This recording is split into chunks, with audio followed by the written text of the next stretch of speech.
Guys, welcome to Wrestling Days. Welcome to Wrestling Days Live. We are live for UFC Nashville. This looks like it's going to be quite an interesting card. Maybe not a card that will set the world on fire, but an interesting card all the same. I think there's a few matches in here that could really go either way. Quite a few matches, actually. I also think there's a few clean-cut matches. I think there's a few matches which, if they don't go as predicted, would be massive upsets. So we're getting a little bit of everything. I think what it lacks is like that mega match, that dream match, that eye-catching contest. I do think Pettis against Thompson should be a lot of fun. And obviously that is our main event. As well as that, we've got Blaydes against Justin Willis. That should be a lot of fun as well. So don't sleep on this. Don't sleep on this card because it looks okay. But yeah, I can understand that for the casual UFC fans out there, it might be missing a little bit of glamour. So let's have a look. Let's see how it all plays out. Hello to everyone in the chat. Hello. I will get down to you guys in a second. I do just want to let people know that we are live.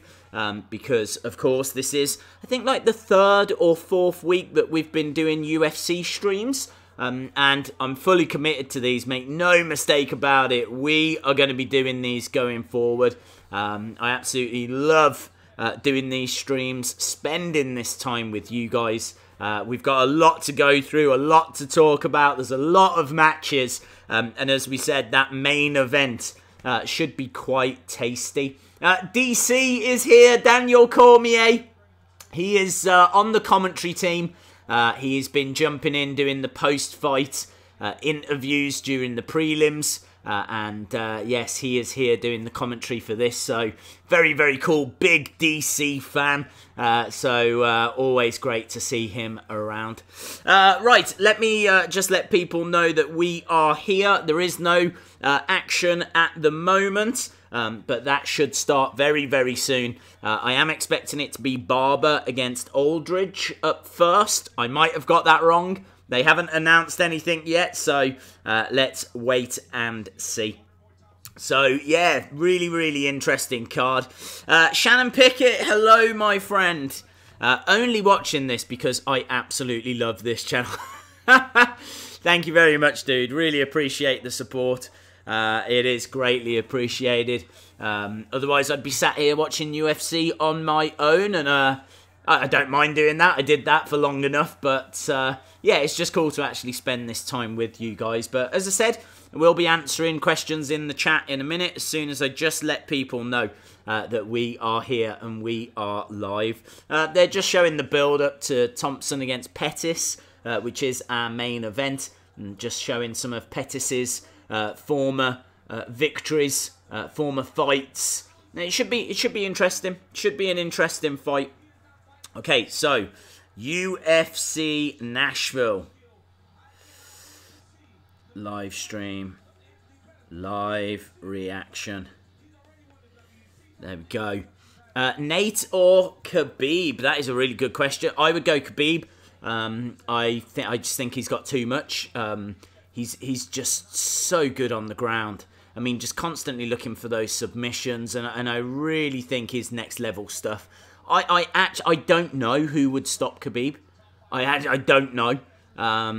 So yeah, I would have to go Khabib without a second's thought. DC sucks. Look at this. Jackson Roberts says DC sucks, and then AI Gaming straight underneath. DC is sick. I'm with the DC is sick crew, just so everyone knows. We're just having a look at the build for Blaydes, Justin Willis at the moment. If you have just joined us, I think it is Barber versus Aldrich that's coming up next. There is no action at the moment. We are just looking at what's in store this evening. And as we said, I don't think there's any like massive fights that are going to get the casuals kind of excited, but I think there's some very interesting fights on this card, and there's certainly fights that have got me interested. So let's see how this all plays out. LaShonda Cole, ready for Ronda versus Becky versus Miss Flair. Well, that's not tonight, but that should be a good one. For those of you that don't know, WrestleMania is coming up. Ronda Rousey looks like she's going to be headlining there, which, of course, scripted, so I know it doesn't carry the same weight as headlining in the UFC, but that will actually be the first time that women have headlined a WrestleMania. We still don't know if it's happening or not, but it is still a big, big deal in the world of WWE. So we live stream that on a Monday and a Tuesday. We live stream this during the weekends. So if you haven't subscribed, hit the subscribe as we build towards our first fight, which we're just about to find out what it is. Yes, Barber versus Aldrich. Flyweight bout. Now, this is going to be quite interesting because this is quite interesting. A lot of people think Barber's going to get this, and to be honest, I've lent that way, but it really wouldn't surprise me if Aldrich gets the victory here. Barber has got a very strong ground and pound game. She's bigger as well of the two. But she can be a little bit predictable, and if Aldrich has done her homework, she could work out Barber here, because, as we said, you can kind of read how she's going to fight and what she's thinking. With Aldrich, she is well-rounded. She's probably better in the clinch as well, but she's not exceptional in any department. She is just capable. Aldrich is just a very capable fighter, but not an exceptional one. So it's a really interesting. It's like ground and pound, and like the more exceptional fighter is Barber, and Barber is, I believe, the favourite going into this. But you can't write off Aldrich. I've gone with Barber, but I think it's close. Let me know. Let me know what you think in the chat, because it is close. But I've gone with Barber, who I think is the favourite.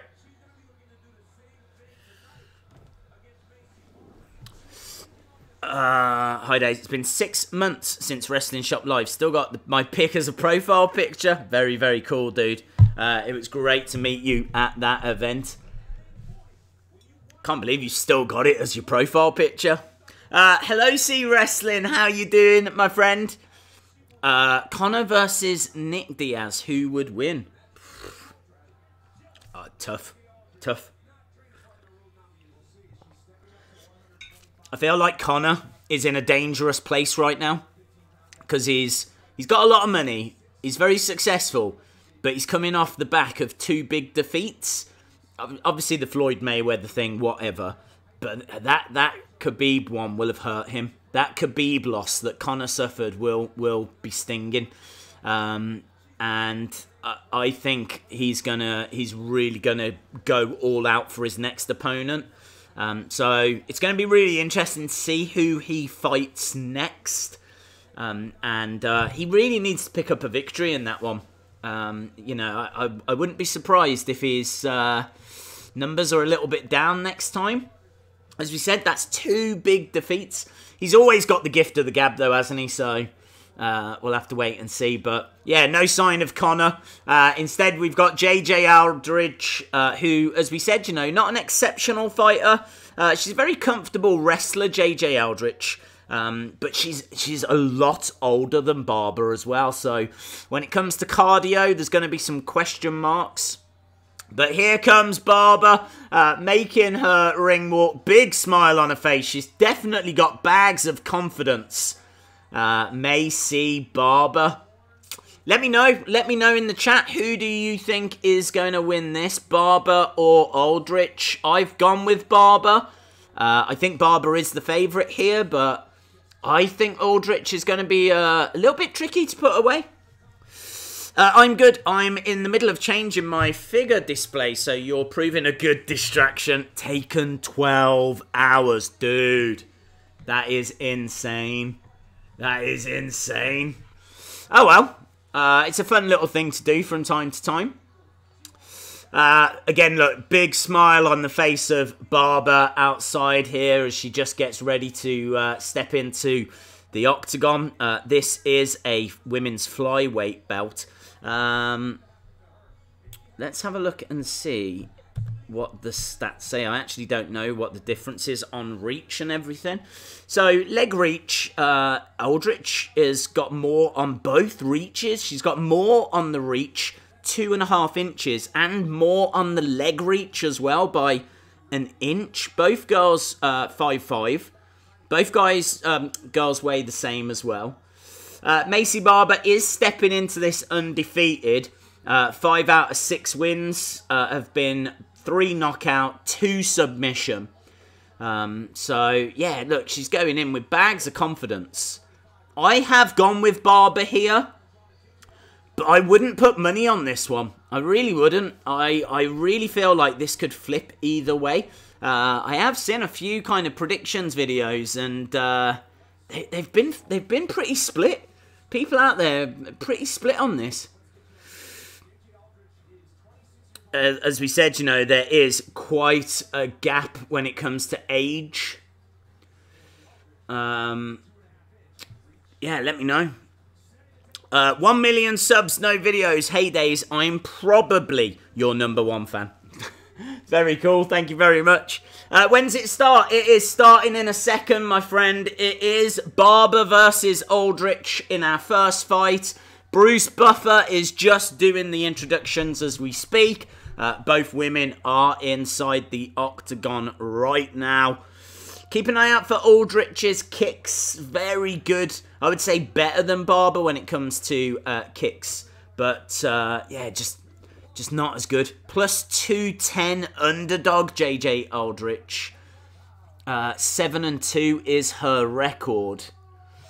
I am fascinated by this fight. I genuinely am. I genuinely am, because I really don't think Barber's going to put her away quickly. But I could be wrong. I've been wrong once or twice in the past. Minus 260. That's a heavy favourite. Heavy favourite. I think she's saying it's Barber time like this. Pointing at a watch. She's not even wearing a watch. That's how stupid she is. Hey Days, I forgot you were doing these. Can't really get into them as I don't watch UFC regularly. Dude, if you've got BT Sport in the UK, put it on, because you'll very quickly get into it. It's really interesting stuff. Here we go then, guys. We are underway. So, Aldrich coming out, stepping forward. It's Aldrich that's on the front foot. Barber swinging with a kick. Nice block from Aldrich there. Both girls in the centre. I would say Aldrich is the one that's coming forward in the first 20-odd seconds. Not much in it. Not a great deal of stuff thrown at the moment. Oh! Down goes Barber! Down goes Barber! She's back up! We said you've got to keep your eyes on Aldrich here.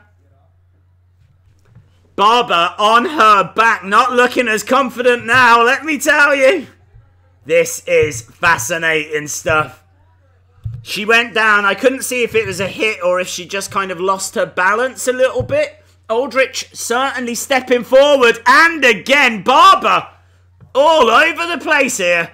I don't think she was ready for Aldrich to be stepping forward, stepping in with the right jab from Aldrich. Nice combination, not much landing. Barber is the bigger of the two here, but honestly, no fear from Aldrich. Having a look at a kick there from Barber. Barber trying to compose herself, trying to get herself back into this fight. But, yeah, not the best of starts here for Barber. Aldrich is still the one that's stepping forward. And she had that big moment earlier on. It's kind of crazy. These two weigh the same because Barber just looks so much bigger. So much, she's like taller. She looks like she's carrying more weight as well. Nice little jab there from Aldrich. Where are we with significant strikes? It's hard to know exactly what is landing here. So Barber is actually counter-punching very well. And so she is up when it comes to strikes at the moment. But make no mistake about it, she is on the back foot. And it's Aldrich that is taking the fight to Barber. It's just that a few of Aldrich's shots are not getting through. Those ones are, though. Those shots got through. Side of the head there. Nice little 1-2. But there's not a great deal of power behind it. It's honestly, so fascinating. Looks like Aldrich, she's trying to go straight down the middle. She's not really throwing any angles or not really doing anything that inventive. As we said, she's not really exceptional at much, but she's just very competent at a lot of stuff. She's got the better leg kicks as well. Now she's coming in with a little flurry. The two of them tangle in the middle. They separate again, though. Both women on their feet. That one getting through as well. Couple of knees from Barber in reply, though.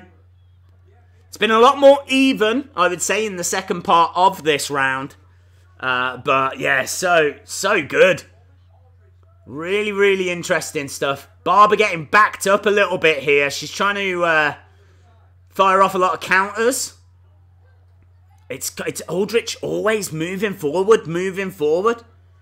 Barber with a head kick, swing and a miss. Wasn't really much behind it. Oh, big strike from Aldrich.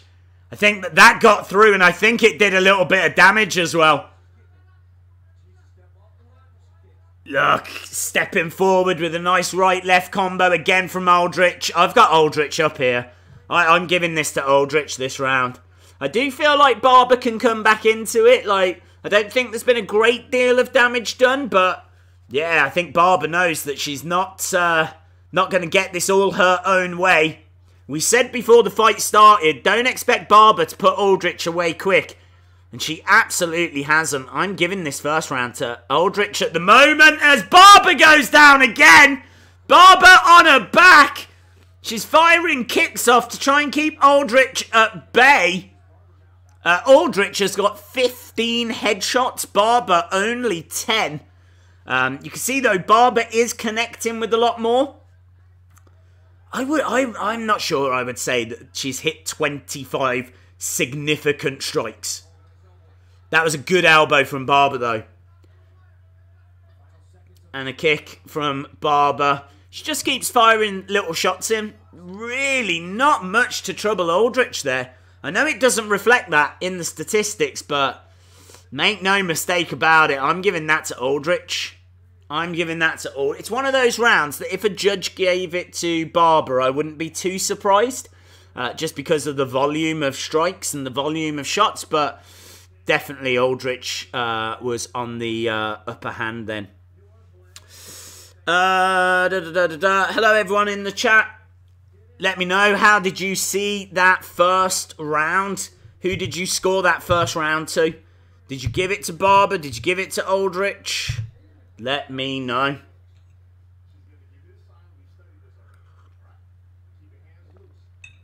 They're saying to Aldrich at the moment, keep your hands loose. They don't seem worried in Barber's corner. I suppose there wasn't really much there for her to get too worried about. There was a lack of power, really, from Aldrich. But, yeah, enough to trouble Barber. There, oh, that's the first one that sent her down. It was a big left that went straight down the middle, right on the chin. Beautiful slow-mo replay. Aldrich coming out. Firing off a couple of shots. Barber grabbing her. Looked like she was going to try and push her back into the cage, but Aldrich managing to get out of there. Really, really interesting stuff. Danger TV says Aldrich. I agree, dude. I agree. I say Aldrich took that first. But it's one of those, as we said, we know what the refs are like. Nice little headshots there. Tell you what, Aldrich is finding the head. Aldrich is definitely getting through with those headshots. Ooh, big kick from Barber. That got through from Barber, but then a nice flurry right and left from Aldrich.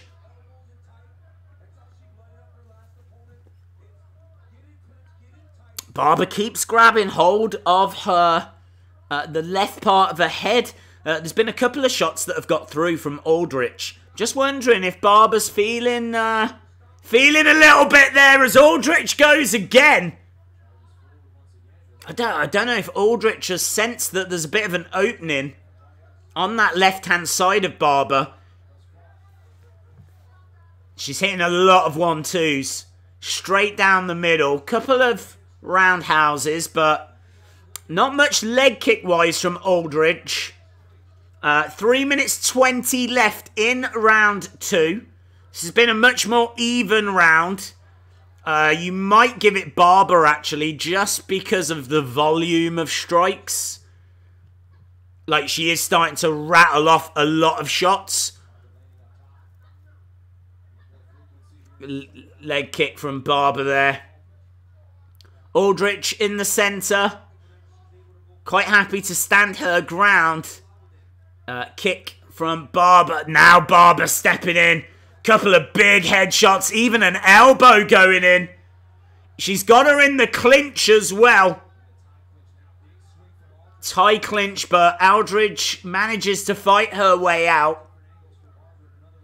Yeah, nice big shots there from Aldrich again. Where are we? 49-29 again. I think this round's going to Barber. It's Barber the one that's stepping forward, and she has actually got Aldrich up against the cage. Aldrich was backing off as well. Not only has Barber now got the volume of strikes, but she's on the front foot. She is driving Aldrich back. Here we go. Look, she's got her up against the cage. You sense Aldrich is in trouble now, and the ref stops it. Barber wins. Barber wins. Barber had Aldrich up against the cage, and she just started firing the shots off. That was too much for Aldrich then. I did predict Barber. We said that it wouldn't end quick. It's come halfway into the second. You got to say Barber, probably the deserved winner there. But I don't think she took that first round. I think Aldrich was up on the first, but the volume of shots just got too much. There was too much coming Aldrich's way. It was constant. It was absolutely constant. They're just showing right, left, knee. The referee had no choice. Very little defence from Aldrich at that point. Whew, just showing that knee coming in. Bang, bang, bang. Beautiful. Beautiful. Yodays, do you like Ricochet? I am a fan of Ricochet, yeah. I don't think they're using him very well on the main roster, but that's a different point. So, there we go. We need to jump down into our scroll and just jot down the fact that Barber has been victorious there in the second round. Ref stoppage. Barber beats Aldrich. Boom! Barber needs to work her name into her gimmick, saying she cuts people up. Yeah. I'm not sure if they tend to do that too much in the UFC. She definitely would be doing that if this was WWE. Right, winner predictions. I went for Barber, and Barber was victorious. It's not like me to get the first one right. Winners. Barber. There we go.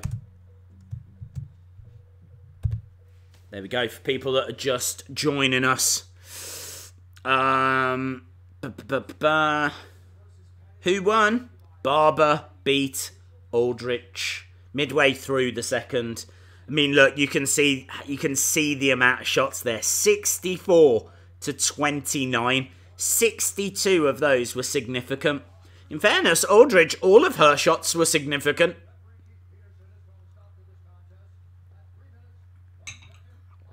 Not much Aldrich could do there. She just got absolutely overwhelmed in that second round. Big smile on the face of Barber. Big smile.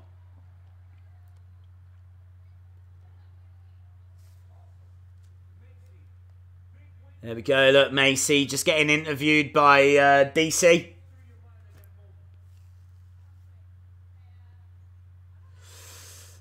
Wrestling Days. I've been a fan of you ever since... Ever since when, dude? Ever since when? You teasing me? Ever since... They're just showing a replay of that first knockdown from Aldrich. Absolutely beautiful.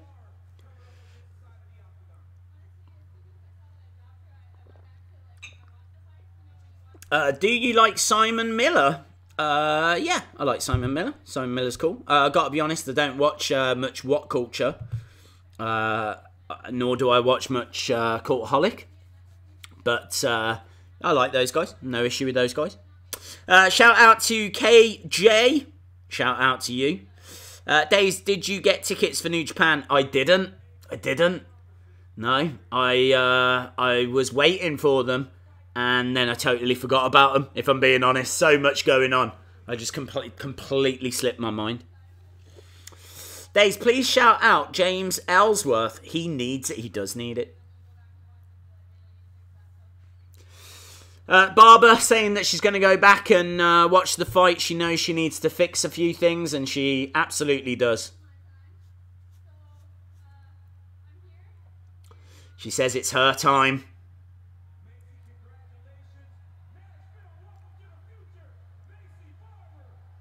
I'm not sold on Maycee Barber. I'm not sold. I think when she steps in there with one of the champions, I think she's going to get found out.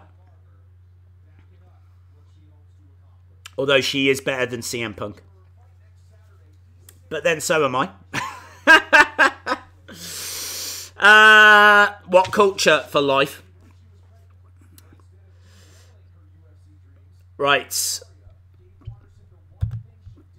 Let's have a look and see what have we got. Is it Luis Pena next against Steven Peterson? I'm guessing it could be. Let's have a look.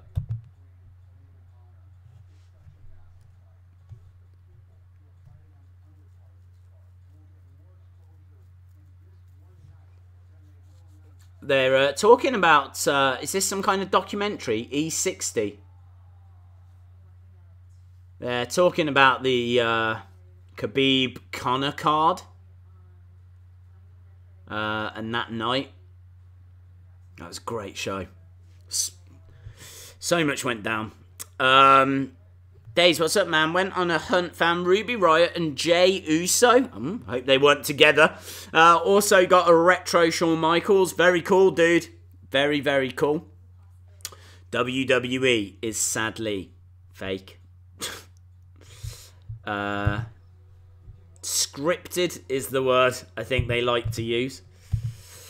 Right, I think we are moving on to our next fight, which I believe is going to be Pena versus Peterson.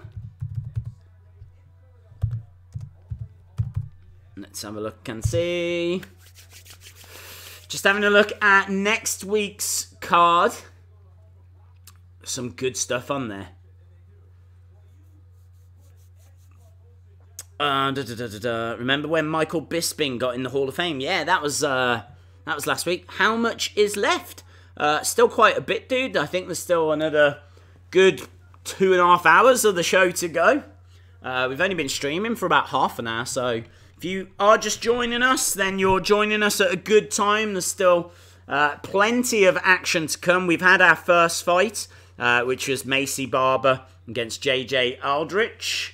And now we are moving on to our next fight, which is going to be Pena against Peterson.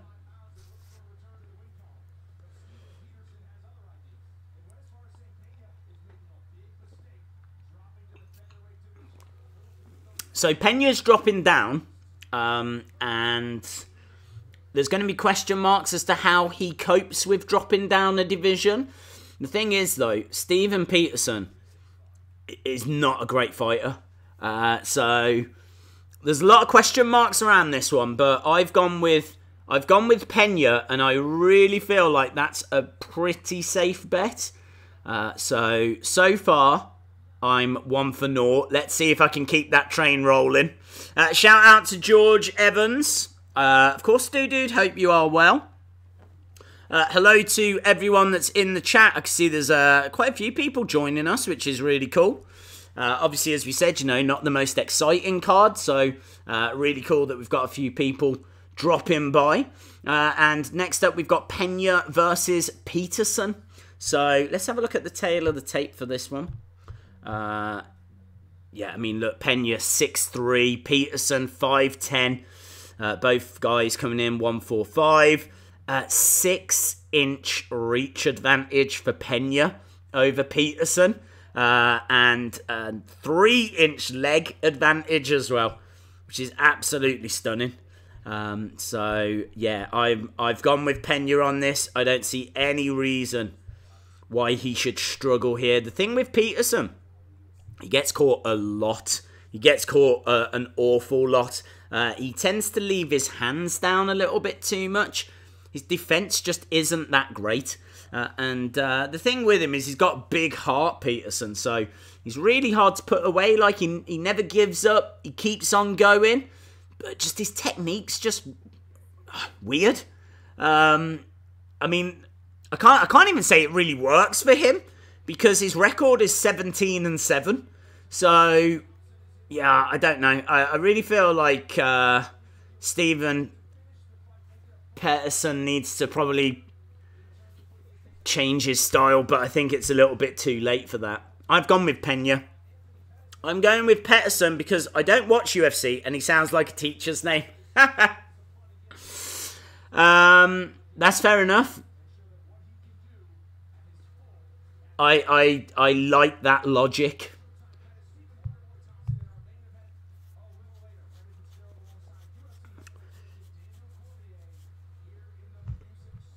So, we're just waiting for this next fight, the second fight of the evening.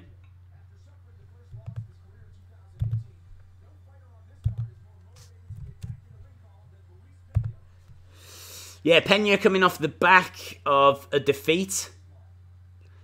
So they're just saying he's got a lot to prove.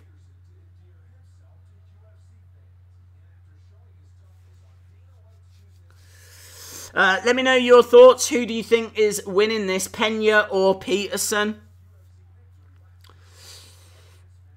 Triple T, it is, yes.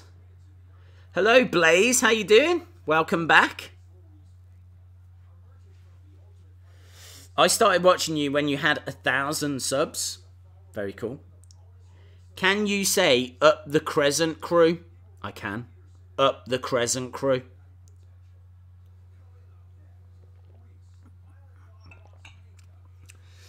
Violent Bob Ross.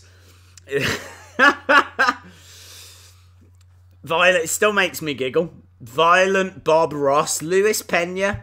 Luis Violent Bob Ross Pena.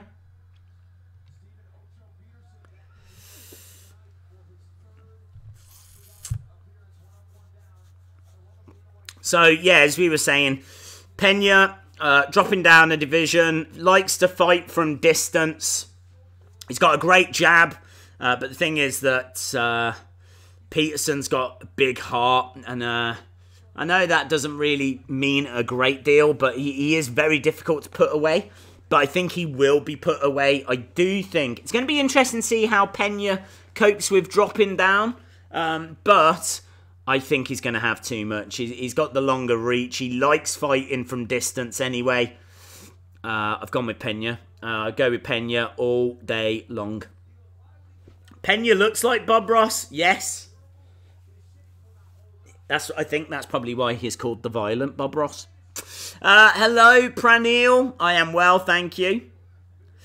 Pena is like fighting Bob. Isn't your name Nichols? Nope. Okay, so Peterson, former Legacy FC Bantamweight champion. 5 wins by knockout, 7 by submission. 5 first round finishes. I don't know. I don't think there's a great deal to brag about.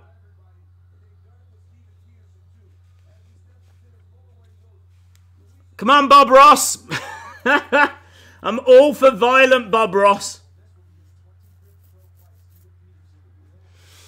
You should be like, Luis Pena should be like, I'm going to paint a picture with your face.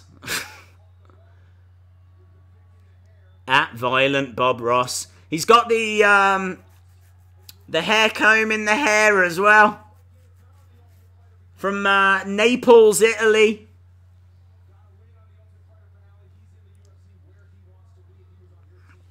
Come on, Pena. Bob Ross will show the art of fighting. Oh, I love that. That is very cool. Does Kia Days live with you or Mama Days? Mama Days. Is Days Nicholas. What? Okay, so Pena walking out. We are just waiting for the second fight. If you have just joined us, Barber was victorious against Aldrich. 100% finish rate, 4 wins by submission. This is his UFC featherweight debut.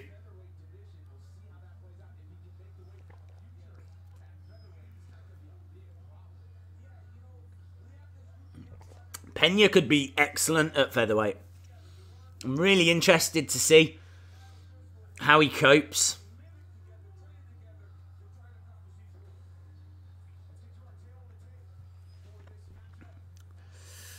Charlie the Unicorn. Wow, I remember that. Pena has got a 5-inch reach advantage. He is 6'3", Peterson 5'10". Just everything is in Pena's advantage. I should have put money on this one. I say that every single time. Although, normally when I say that, the other person wins. So, let's wait and see. Should I have put money on this one? I would have gone with Pena. Fighting out of Dallas, Texas, Steven Peterson. And he is the underdog, according to the Vegas odds.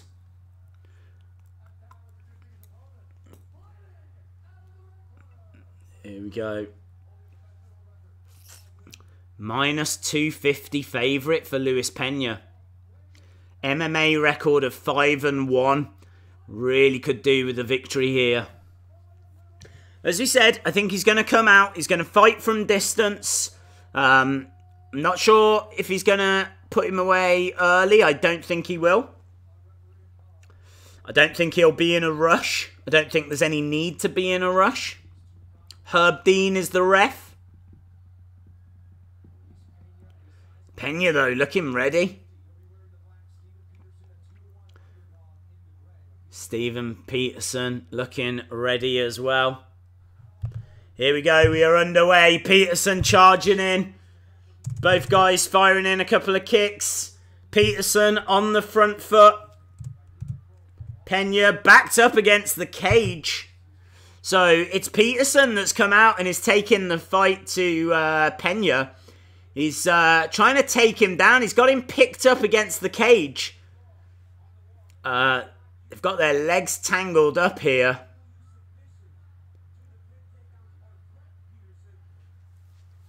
Yeah, Peterson is just driving Pena into that cage. Bob Ross in a little bit of trouble here. He's a little bit tied up. What's happening? And he's gone down. Both guys go down. He's back up to his feet, though. It's a very interesting start, this. Peterson coming out quick, driving Pena and getting a takedown, but Pena reversing. Has he got an armbar on? Oh, slamming Peterson down. I think he's managed to get out. I think Peterson did have a bit of an armbar on Pena then. Pena, though, is okay. Peterson on his back. Pena standing now. He's got that long reach as well. Peterson trying to lock up Pena's leg here. Such an interesting fight. Both guys are down. Peterson on his back. Pena on top. And they're just jockeying for position. Peterson has got the left leg of Pena tied up. So Pena just can't really get any kind of base. Although he has managed to get up. He's got a base now. Peterson just using his legs.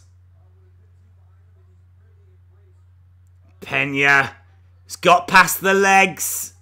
Oh.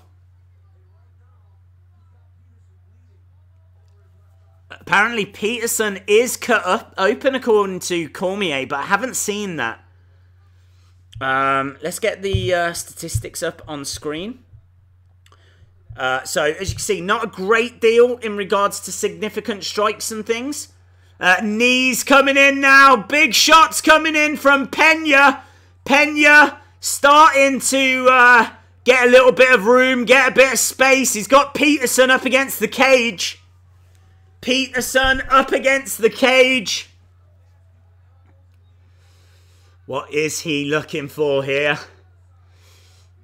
He's a bit too close. It's a bit too close for Pena to get shots off. Knee to the midsection from Peterson. Pena firing in some knees, trying to fire in some elbows, but Peterson doing a good job of keeping Pena close. Pena likes to fight from distance. We were saying that before the fight. Peterson knows that, and he's trying to keep it a close fight, but he is busted open. Peterson is busted open. Stepping forward now, Peterson firing a couple of shots into the body. You can see that Pena's had more strikes. Oof, big knee coming in. Tough round to call. Tough round to call. I would say Peterson was taking the fight to Pena at the start, but Pena's certainly come back into this. Both guys on their feet, and I feel like the more this round's going on, the more it's swinging to Pena. Pena is now fighting from distance, and Peterson looks a mess. Peterson already, you can see on his face, we said his defense was no good. He drops his hands too low, and Pena can just find a way through. He's keeping an alright defense at the moment, but there's a lot of damage that's already been done.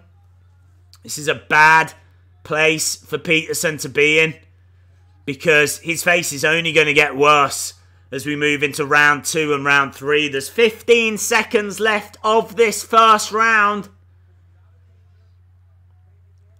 And he's just got Pena up against the cage. Knees from Pena, some big strikes from Pena as well. That's the end of the first round. I'm giving that to Pena. I'm giving that to Bob Ross. Bob Ross takes that one for me. Let me know what you thought in the chat. Did you think that went to Peterson, or did you give it to Pena?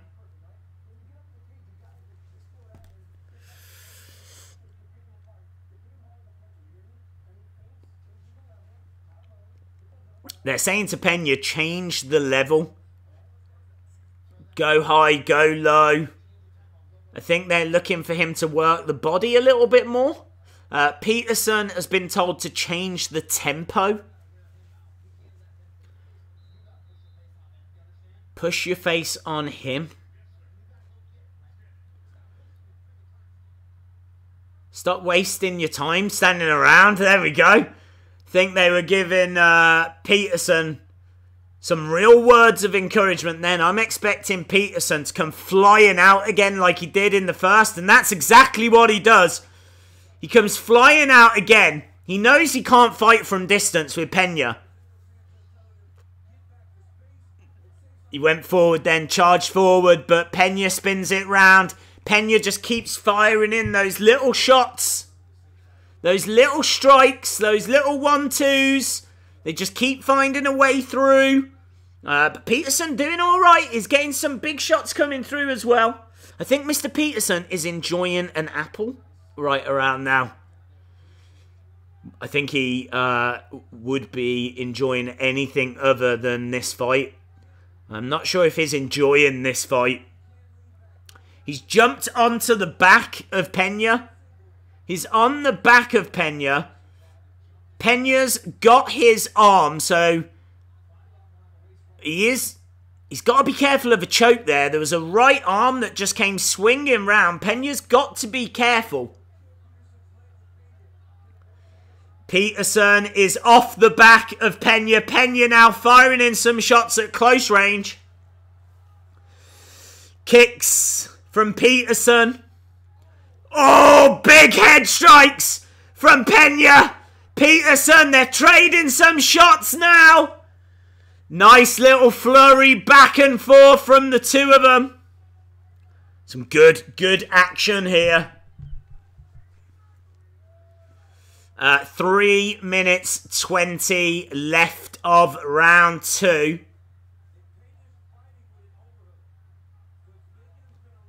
So Pena is down. Peterson has got Pena down. It's hard to know what Peterson is looking for. It feels like he's looking for a rear naked choke. He's trying to get round the back of Pena. But he's really struggling. Really struggling. Pena just keeps getting back up to his feet. Kind of like resetting. Again. They go down. This is better from Peterson. Peterson in a much better position. He has got that left arm round, but yeah, this I tell you, this is Pena's having to work hard here. Pena is really having to work hard up against the cage. Some back elbows coming in now. Pena should be pulling away. He needs to get out of this clinch. He needs to get out of this. Peterson is doing everything he can here. This is exactly what Peterson should be doing. Tying up Pena. Firing in a few little shots. Looking for a rear naked choke. Frustrating Pena. Pena wants to break free. Wants to let the fists fly. Wants to throw knees. And that's what he's done. He's broken free. And now he does let go some fists. Pena needs to... Ooh, nice back spinning fist there by Peterson. Elbow. Knee from Pena, but I don't think it quite gets through. Pena needs to up his work rate here. Another back elbow from Peterson. Yeah, Pena, it's not as easy as I thought it was going to be. Where are we on? 41-27. I would say the fight is definitely Pena's at the moment. Both guys in the centre with 50 seconds to go. Just trading shots. Some right hands coming in from Peterson, who backs Pena up against the cage. No danger really there for Pena. He's got the arms tied up. He's trying to tie up the legs as well.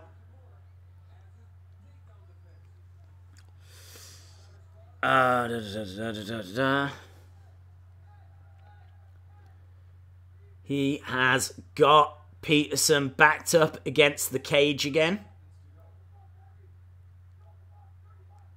Pena, I think Pena's just happy to see out the clock here. There's 9 seconds left.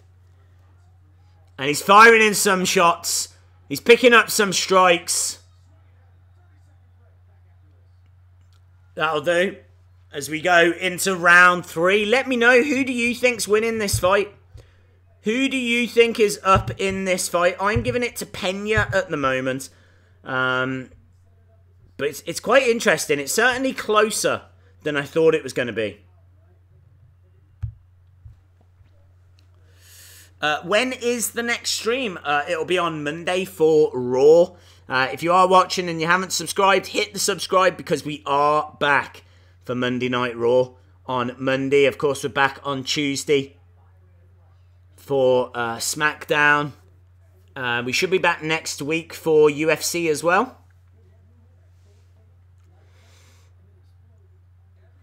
We just need to change the text because we are going into round 3. There we go. Jackson Oak says Mr. Peterson. Triple T says, I think the ref is winning. George Evans thinks it's Pena. Will we see Pac versus X-Pac? Very good. I hope so. Right, again, same as the other rounds. Peterson comes charging out and backs Pena up against the cage. Pena managing to swing it round. Now throwing in some strikes. I think both of these guys need a big third round. I don't think either guy is up by much. Head kick from Pena. Couple of strikes coming in from Pena as well. Pena just finding a few more shots here. Don't know, maybe he was saving some for this round. But he's certainly getting a few more strikes through. Peterson, frustrated by that, pushes Pena up against the cage again. Frustrating Pena, tying up Pena, looking for a single leg takedown. Pena trying to get around the back. He's got to be careful. Peterson's got to be careful. Pena could get a rear naked choke on himself here. He just got round the back. Couldn't get it through though. Both guys in the clinch. Knee to the midsection. Pena fires a knee back. Nice right hand from Peterson. And now they're both on their feet. This has got to favour Pena. Ooh, little bit wobbly from Pena. Uppercut came in, but it wasn't the most stable uppercut. Peterson just drives Pena back. It's such an interesting fight.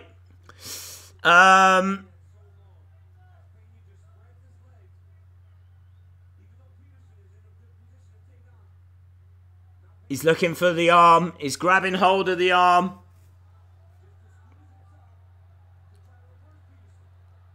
Is he trying to get an arm bar? He can't. Yeah, he can't get it on.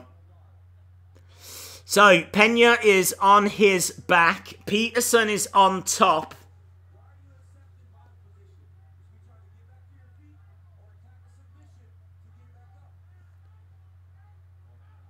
He's got hold of the arm.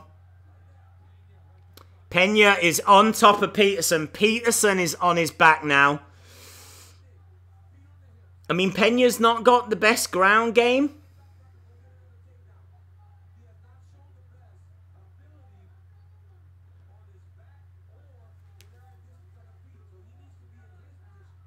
Two minutes to go. Let me know in the chat who you think is winning this. It's quite difficult to call. I would probably be giving it to Pena. But Peterson has done a great job. And he's still in there with 1 minute 40 to go. Peterson has got Pena's leg tied up. And Pena just firing in. Fist. Not really connecting. Yeah, I mean, the commentator's saying this is like a chess matchup because they are just jockeying for position.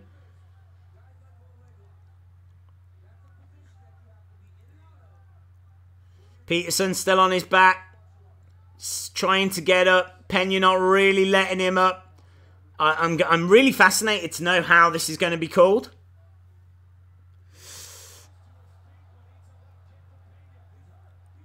Peterson backing Pena up against the cage. Both guys back up onto their feet. This fight is a lot more exciting when they're on their feet. Neither guy really getting much of an advantage when it gets taken down to the ground.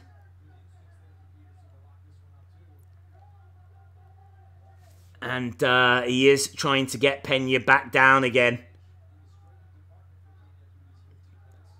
It's a good strategy from Peterson. We've said it all fight. Peterson likes to fight from range. He's got that reach advantage. And Peterson has done a very good job of kind of nullifying that. He has eaten some big shots though. And that could be the deciding factor. This could come down to the volume of strikes coming in. And a nice little flurry to end that. Both guys raised their hands. Both guys did well there, actually. I'm giving it to Pena. We are going to get the official decision. The fight has ended. I'm saying Pena. I am going with Pena on that one, but very interesting. Let me know in the chat who you think has taken that. I'm saying Pena picks that up just because of the volume of strikes. You can see total strikes for Pena, 70. Peterson with 41. 68 of those for Pena were significant strikes. Although Peterson, three successful takedowns. Pena didn't have any of those. Tough one to call. Tough one to call.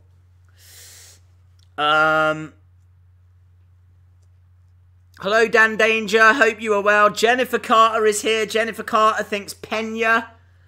Jennifer Carter, I am with you. I think Pena as well. But let's get the official decision here. This is our second fight of the main card. Barber picking up the victory earlier. Of course, we're working our way towards tonight's main event, which is Pettis against Thompson. Let's get the official decision. I think if Pena loses this, I think he was robbed. But let's have a look. Let's see. Here we go. After 3 rounds. It's unanimous.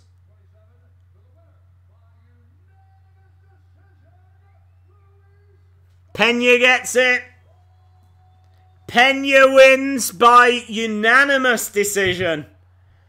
And I think that is the right result. Pena beats Peterson. That means I'm 2-0 now on my predictions.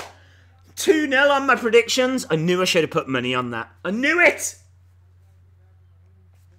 So there we go. Pena is the victor there. He's just talking to Daniel Cormier.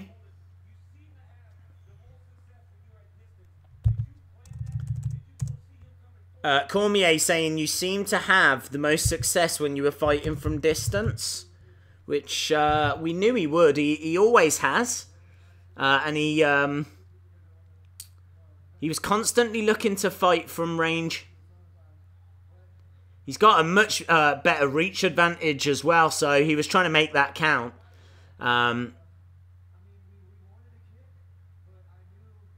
He said he wanted to kick.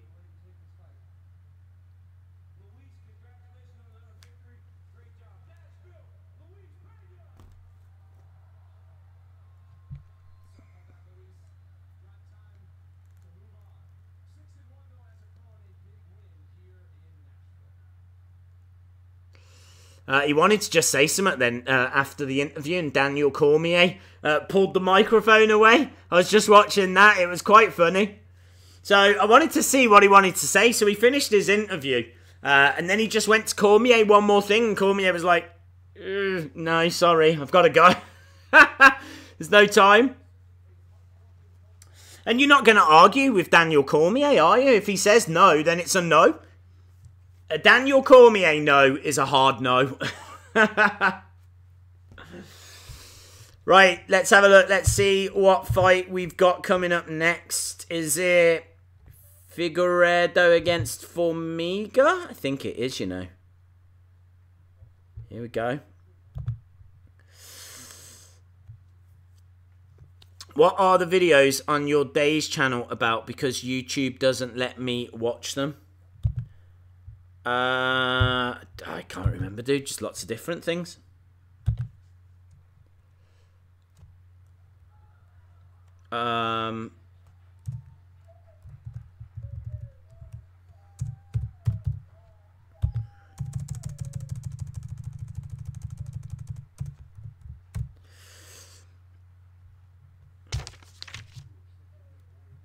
Okay, so we've got Formiga versus Figueredo.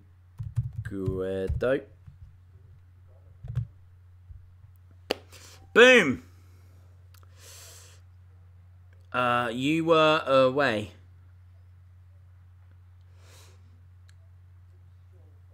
Nice little thing they're just showing on TV at the moment. They were just showing like this kid, and he had like a blindfold on, and he was just like sparring. And then when he took the blindfold off, it turned out he was sparring with his dad. His dad, who is in the military. His dad, who must have just got back. So yes, Staff Sergeant Rob Sesternino. That was cool, man. That was a nice little moment. So his son was just sparring. His son didn't know who he was sparring with. And then when he took the blindfold off, saw it was his dad. That's cool, man. That's a nice little moment. USA chant breaks out. Very cool. Of course, we are in Nashville tonight. Last week we were in London. Tonight we are in Nashville.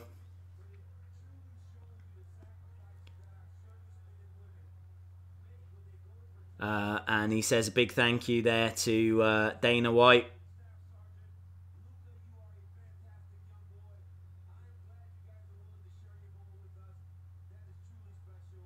It's nice.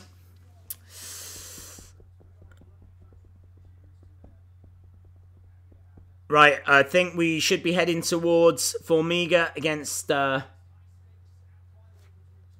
Yes, we are.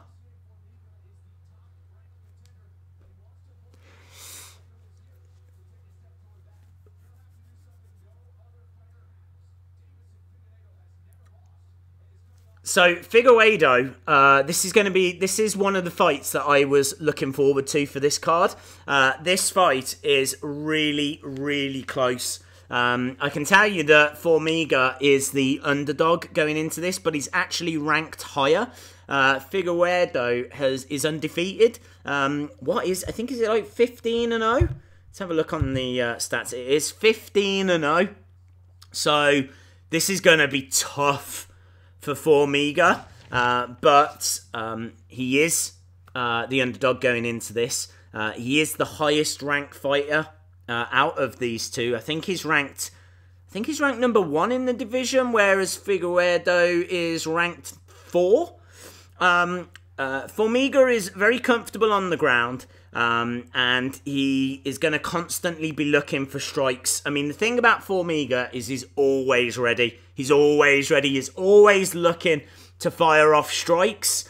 He'll also be looking for double leg takedowns, and his BJJ is of a higher level as well. So he's got that under his belt.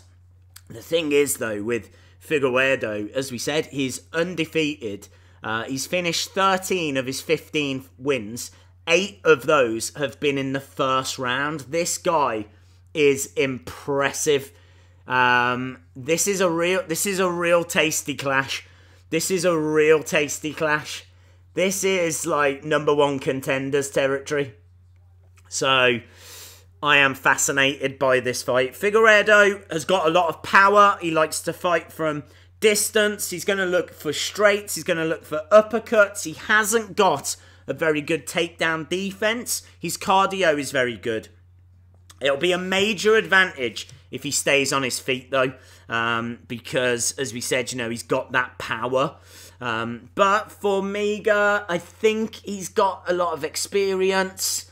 He might be able to work out Figueredo. This is a real interesting. This is a benchmark fight. We are going to find out how good Figueredo is. We're going to find out because this is a big clash. This is a kind of fight that isn't going to really interest the casual fans. But if you do watch UFC, if you do watch MMA on a semi-regular basis, this is one that you would be excited for. And I am excited for this. Very difficult fight to call. No way would I put money on this fight. It could go either way. I am 2-0 for my predictions tonight. So if I can get this one right, then I'll be 3-0. I've gone with Formiga. I just feel like Figueredo might have met his match now. This might be the benchmark, but I could totally be wrong on this. Totally be wrong. I don't know which way this goes, but if I had to pick one, I'm going with Formiga, who happens to be the underdog. So this is going to be an interesting one, a very interesting one. So I think is that Figueredo that's making his way down. Let's wait and see. Yes, it is undefeated. He's got the longest active UFC flyweight win streak, 4 wins.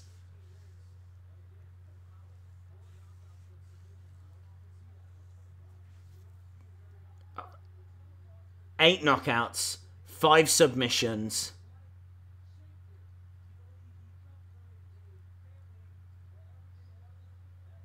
It's going to be interesting. I'm really interested on this.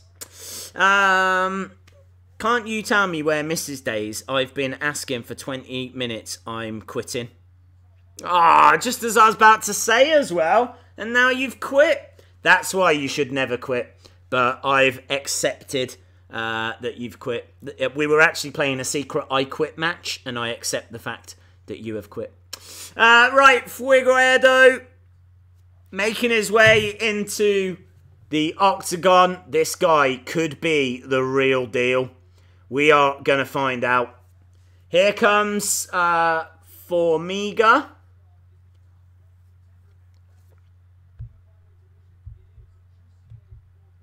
Jussier Formiga.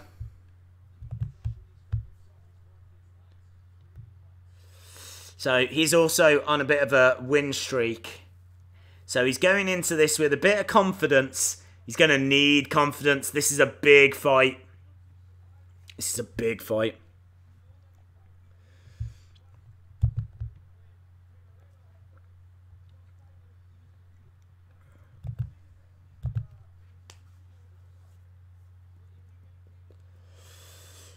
Let me know your thoughts in the chat, guys. Who do you think is going to win this? Who is winning this fight?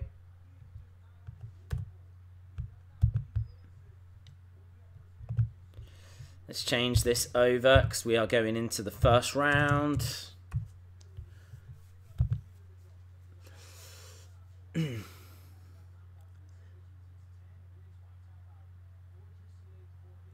Second most submission wins in UFC flyweight history. Third most wins in UFC flyweight history. He's on a 3-fight win streak. He is ranked number 1. The number 1 contender, of course. So he is stepping in.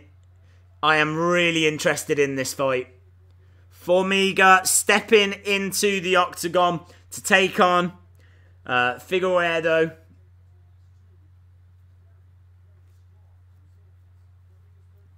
Obviously, both guys from Brazil.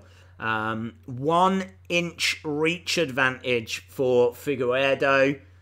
Both weigh the same, both the same height. Formiga, just a couple of years older.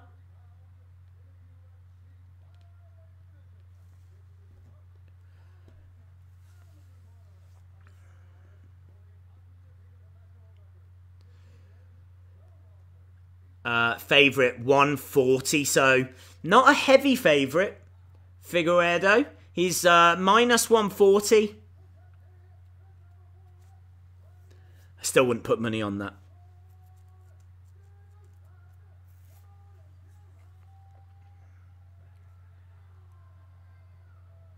He's pumped, man. He's ready.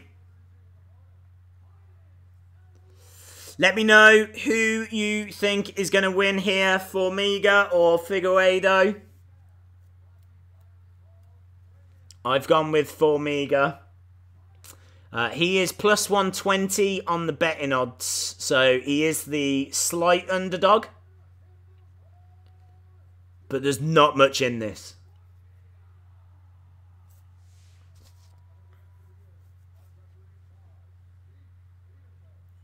Keith Peterson is the ref.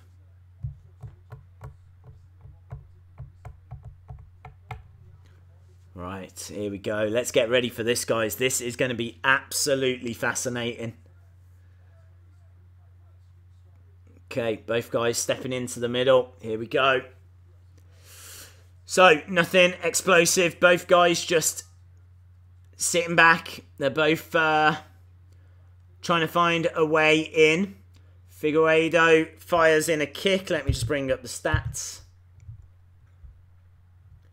That kick landed for Figueiredo. So that is the only significant strike so far. 30 seconds into the fight. Formiga standing in the centre of the octagon. He's not backing up. He's quite happy to stand his ground. Swing and a miss.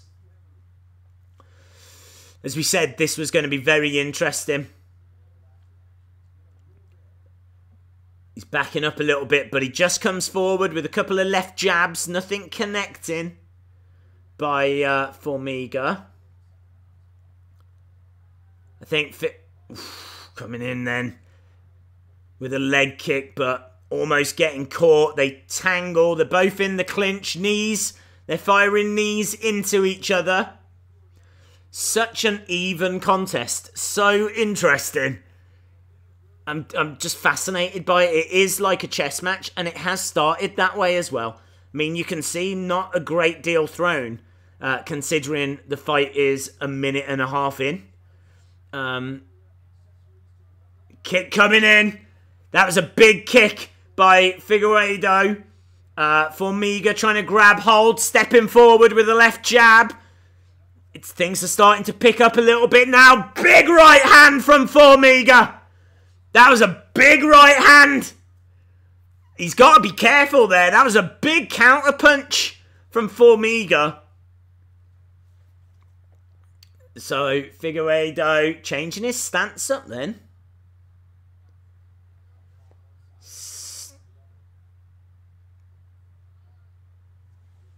Yeah, look at that. He's just constantly changing his stance. He's going from orthodox to southpaw. Spinning back kick there. Spinning back elbow from Formiga. Figueiredo backing Formiga up against the cage, but they're charging forward. This fight has stayed on its feet. That would favour Figueiredo. Formiga, I think, will want to look to get this down. He does go in for the clinch. So interesting. Really, really interesting. Both guys still on their feet in the centre of the octagon. Swing and a miss from Figueiredo. Just constantly trying to read what each other are doing, and at the moment they're kind of cancelling each other out. Stepping forward with a little flurry. 6 and 5 and a takedown for Formiga. Formiga has got Figueiredo on his back. Fires in a shot on the side of the head as well. And this is good from Formiga. This is where Formiga wanted this fight. He is on top of Figueiredo. And Figueiredo's not gonna panic here. He is on his back. I think he's going to... Oh, this is so good. This is so interesting. Formiga on top, just firing in a couple of shots to the side of the head. This is all going to help him take this round. He could probably do with getting a few more shots in just to get ahead on the total strikes. Really make this count.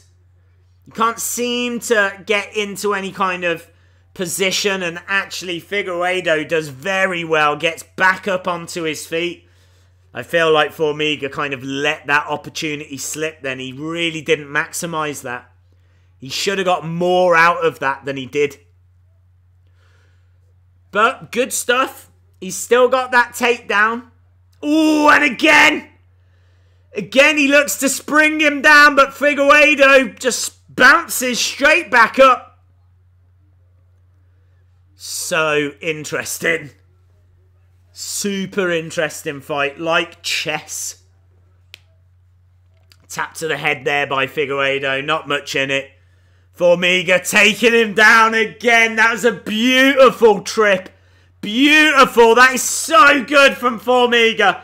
We said we thought that Figueredo might have met his match. I stand by what I said. Formiga is dominating. He's on top. Oh, he just needed a little longer. He could have really done some damage then if he'd just got a bit more time. If he had like 30 more seconds, he was in a great position.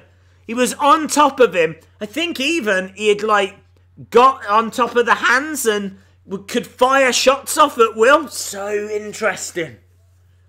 Really, really interesting stuff. That is a Formiga round. Really good stuff. If you're watching this, let me know in the chat, who do you think is winning this? It's got to be Formiga after that. Those takedowns were a thing of beauty.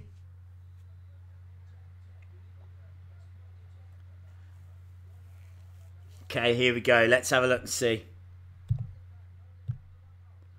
how round 2 goes here. If you are watching and you haven't subscribed, hit the subscribe, because we do UFC live streams every single week. And this is a fascinating one. This is one that you really do look forward to as a UFC fan. Just a really interesting, even contest that's going to have big repercussions for the flyweight division. Right, both guys 20 seconds into the second round. No one really taking the fight to the other person.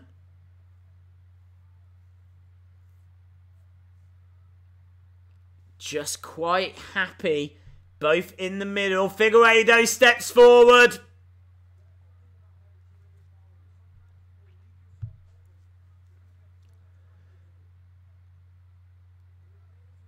Nothing landing. No one really throwing anything. I think Figueiredo just really being quite cautious here. He's desperately trying to not get caught in a clinch. He knows that Formiga's got a much better takedown and a better ground game. Figueiredo's just better on his feet. If these guys stay standing, Figueiredo's got a better opportunity of getting through. Formiga, swing and a miss. Coming forward with a couple of jabs there, but great counter punching from Figueiredo. Oh, slips. It was just a slip. You feel like Figueiredo is just biding his time, but he gets taken down again. Ah! He's on his back. He did not want to be there. This is a really good opportunity for Formiga. Formiga has got Figueiredo on his back. Now, if he can do what he did in the first, really tie up the arms. Formiga has got a 75% success rate with takedowns in this fight. 3 out of 4. he's managed to actually achieve. He's just trying to tie up the hands at the moment. It's quite interesting. Figueiredo firing shots off. He's on his back. This is a great opportunity for Formiga. Formiga doesn't need to rush anything. He just needs to make this count. If he can tie up those hands a little, get some strikes into the side of the head. He's got to be careful, though, of those shots that are coming back from Figueiredo. Figueiredo, I believe, has got a reach advantage. Here we go. Look, he's trying to tie up those arms, but he can't quite do it. And all the time, the clock is running down. There's 150 left. We're into the second round. Less than 150 now. Both guys just throwing fists at each other. I would say this is Formiga's fight.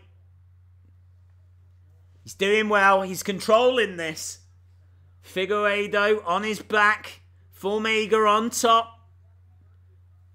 What is he looking for? He's getting pushed away here. Figueiredo is finding a way out. I think Formiga... Oh, Formiga is busted open. Formiga has been busted open. Those shots that have been coming back from Figueiredo have busted open Formiga. That is going to be really interesting as we head into the third round. I think Formiga's going to be quite happy to see this through, get that looked at, and then go again in the third. I've got Formiga up here, but is that a turning point? Is that going to be a moment that swings the fight? Because he really is busted open now, Formiga. There's not much that Figueiredo can do about it. Formiga's in the dominant position here. Figueiredo's been on his back for a good 2.5 minutes.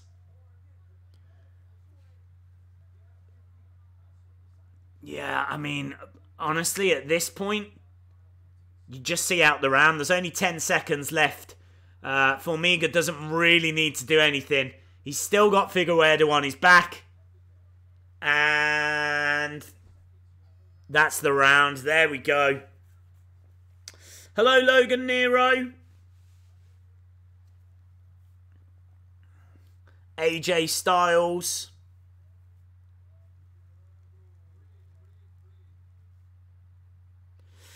That is a nasty cut. It's right up here. It looks quite deep as well.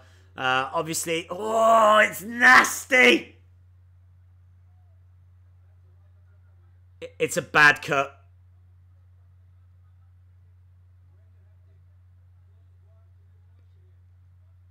They're looking at that.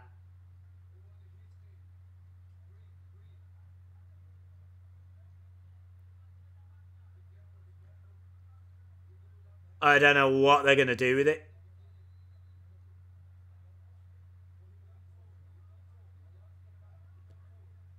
They didn't put a great deal of stuff onto that. That's a real problem. That is a big cut. It was an elbow. So Figueredo was on his back and he just fires an elbow in, connects with the side of the head, busts him open. Figueiredo is going to know that that is an issue. He is going to go for that. Formiga is going to want to take this down to the ground. But in all fairness, that cut was caused from the ground. It was from an elbow when he was on the ground. So we said at the start this was going to be such an interesting fight. And it has definitely gone that way. It has definitely gone that way. Both guys on their feet. Figueiredo surely can smell blood. But I think Formiga is up on this fight. He's got more strikes in. He's got more takedowns. But he has got to be so careful. So careful. He's pushed up against the cage at the moment. Just fires a shot off. Figueiredo is looking for it. He's looking to try and find a way of getting down that right-hand side. You can see, look. Good defense, though, from Formiga. He's constantly moving, getting out the way. Nothing is getting through. He does have a very good defense. And every time Figueredo just gets close, he's getting him in the clinch. So he's doing a great job of avoiding shots. But it is definitely taking his offense away. Like, he's on the back foot. He's having to, like, try and avoid Figueredo's shots. Ooh, big swing and a miss from Figueredo, who goes crashing into the cage. Both guys back up onto their feet, though, in the center of the octagon.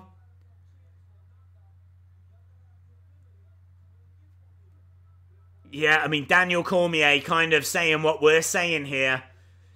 And that is that Formiga doesn't really have an opportunity to go after Figueredo right now. He's just constantly on the back foot. I think he's giving up this round. This round will go to Figueredo. But the fight should go to Formiga.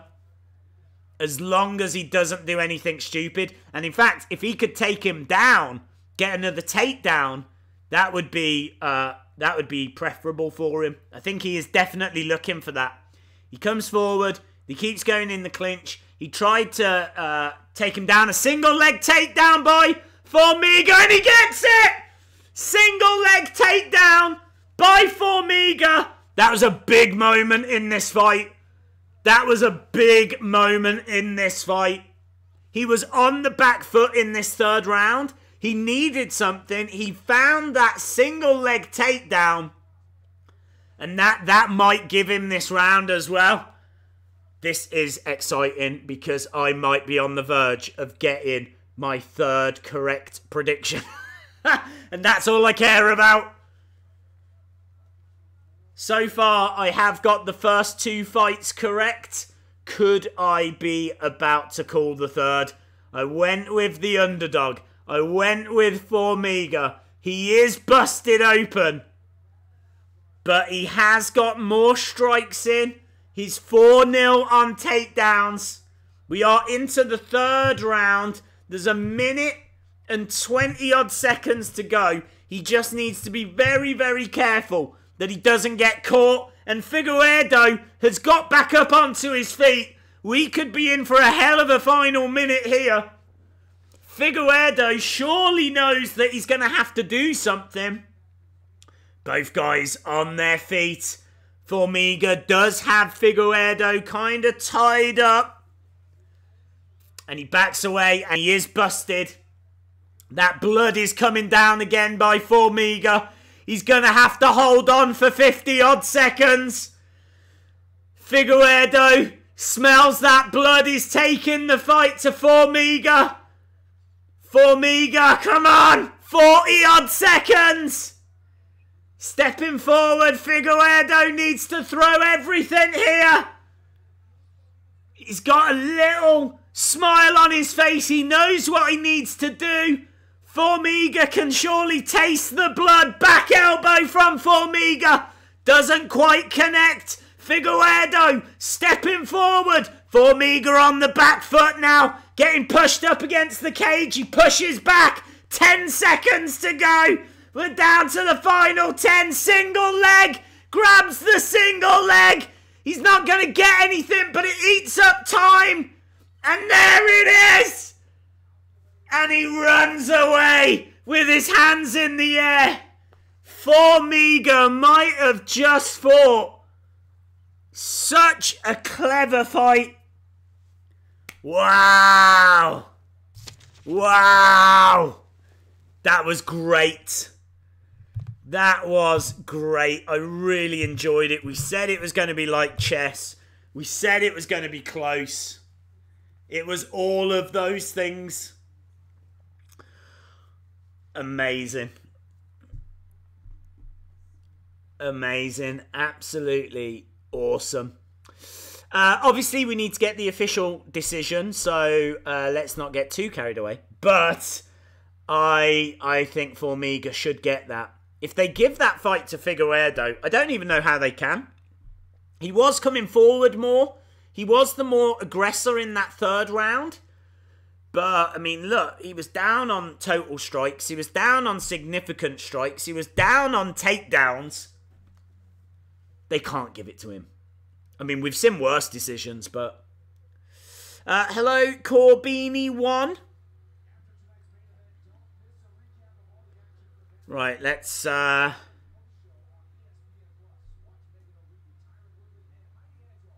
let's get the official decision.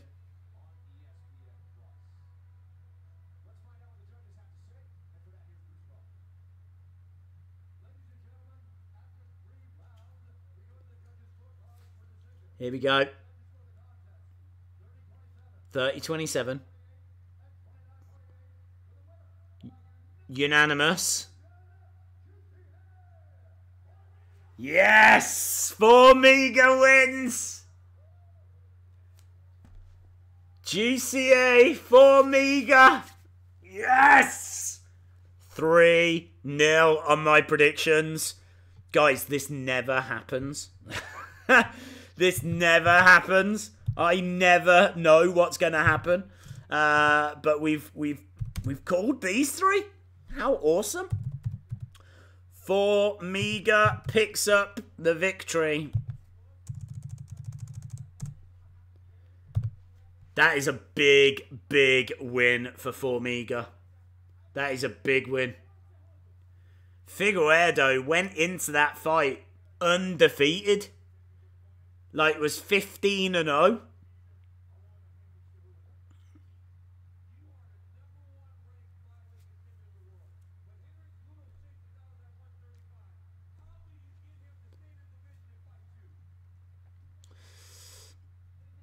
Hi Days, Cena might be at Mania. Yes. Hi Days, help, this guy is being inappropriate. Okay. There's not a great deal you're going to be able to do, guys, when it comes to the chat. There's going to be so many people that join us and leave. I wouldn't pay any attention. Thompson or Pettis? I say Thompson, my friend.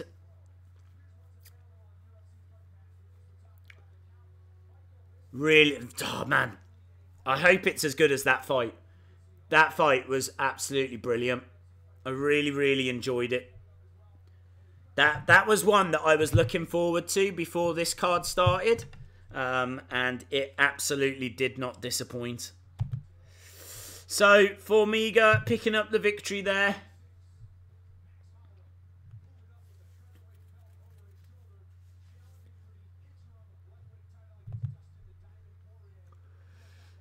Holloway against Poirier. That's our next big card, isn't it? That's coming up in April. That should be a great fight.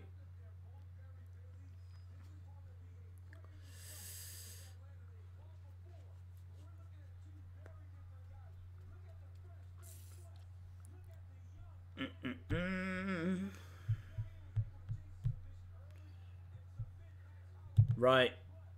They're just, at the moment, they're just talking about the next big UFC card.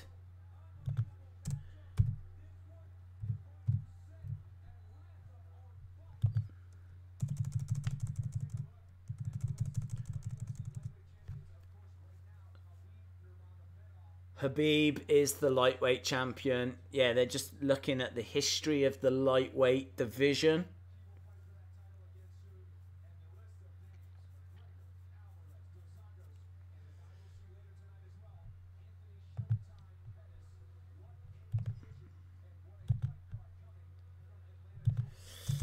Very much looking forward to that. And of course, we will be live streaming it. So if you haven't subscribed, hit the subscribe.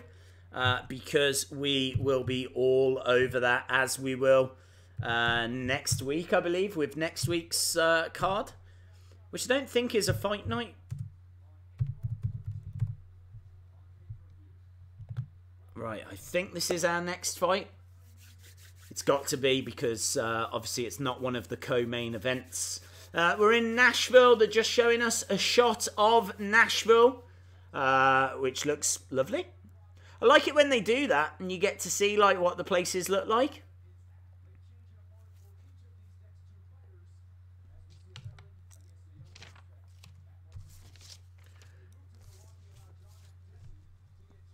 Makdessi.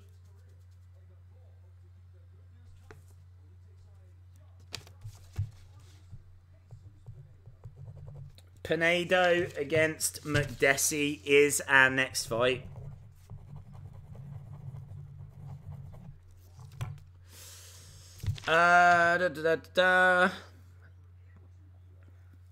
What time is it in the UK? It is half past 1.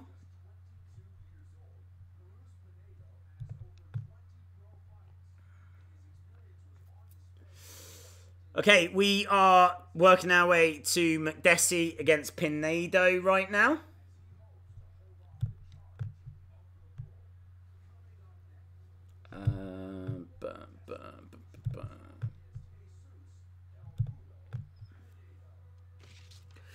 So, I've gone for Makdessi here.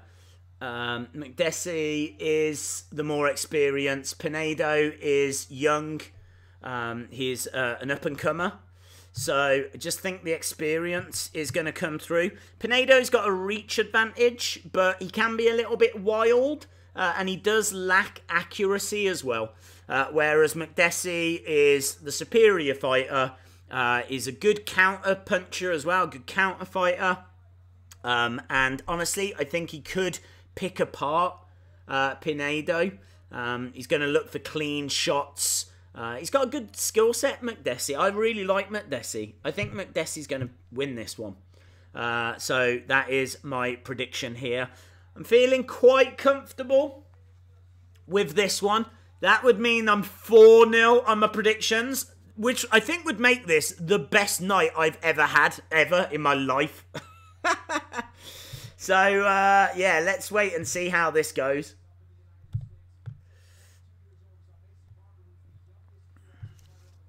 So, Pinedo. He's only 22 years old. He's on a 7-fight win streak, 9 first-round finishes, 7 wins by knockout, 4 by submission. Interesting stuff. I've gone with Makdessi. It is 10:40 in Brazil. Is it? I thought it would be earlier than that, to be honest.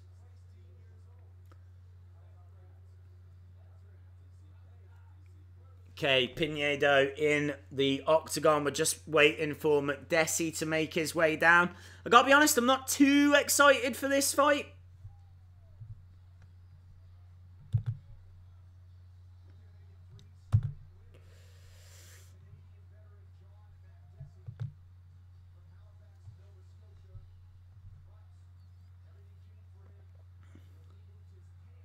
Okay, Makdessi making his way down. Who is winning? No one at the moment. It has not yet started, my friend. NYS. Makdessi versus Pinedo. I fully expect Makdessi to get this. And if we have a look at the tail of the tape, Pinedo is a little bit taller. Obviously, both guys at 155. Makdessi from Canada. Pinedo from Peru. And Pinedo is a very exciting prospect, but I'm not sure he's going to have enough to get through here. This would be a big win for Pinedo if he does get victory here.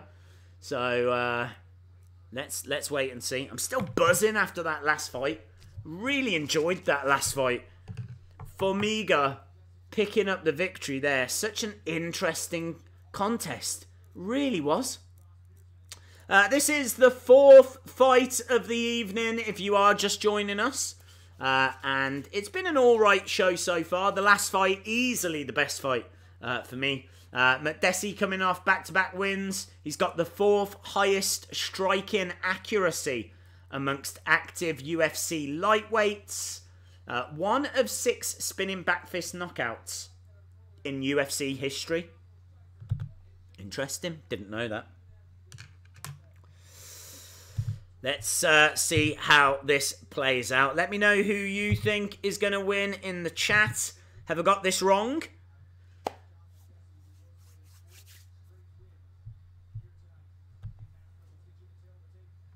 Here we go. Tail of the tape. I can say, oh, Pinedo has got a 74-inch reach advantage. Makdessi going in with 68 inches on his reach. 74 for Pinedo. Here we go. This is our last fight before the co-main events. This is the 4th fight of the evening.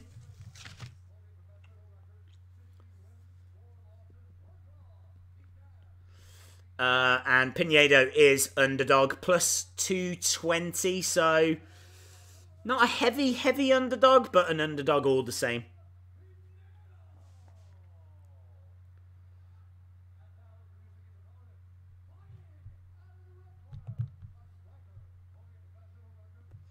John Makdessi minus 275, so pretty firm favourite.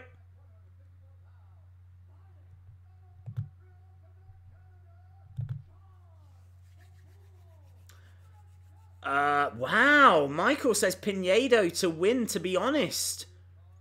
Interesting, dude. Very interesting. Herb Dean is calling this one. I'm going with Makdessi. Let's see how this plays out. I mean, to be honest, I don't know a great deal about Pinedo. But he is definitely going in as the underdog here. Okay,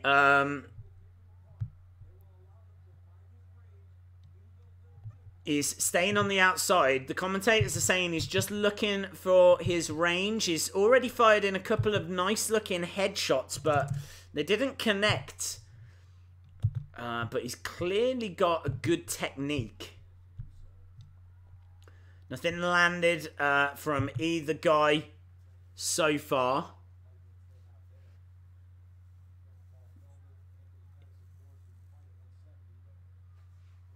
Okay, really not much in this first minute. They're both just jockeying for position.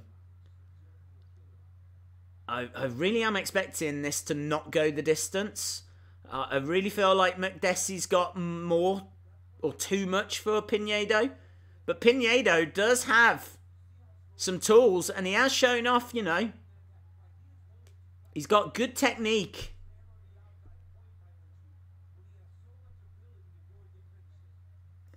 Stepping forward, a couple of little jabs from Makdessi. Nothing much of note.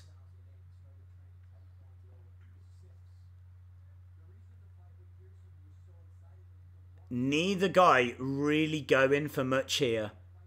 I don't know if Makdessi knows a great deal about Pinedo. I don't know why he's happy fighting at that distance, because Pinedo's got obviously a much better reach advantage. I'm surprised that Makdessi isn't taking the fight more to Pinedo, but he seems to be quite happy to sit back, which is quite an unusual strategy, considering he's giving up quite a bit in the reach. But it's working. Makdessi is definitely getting more of the joy. Pinedo is on the back foot at the moment. There's a few boos coming out of the crowd. This is a very slow fight. This is not going to be winning fight of the night, let me tell you. The two do exchange a little flurry there, though.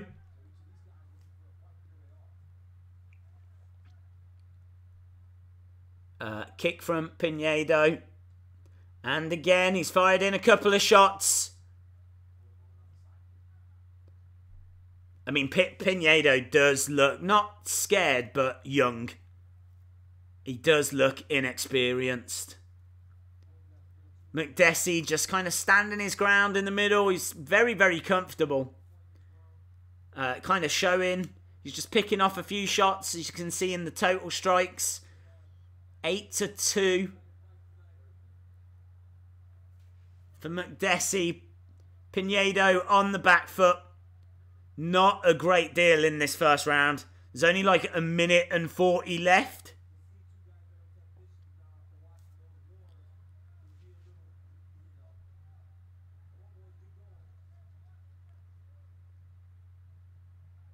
Both guys in the middle, not throwing much.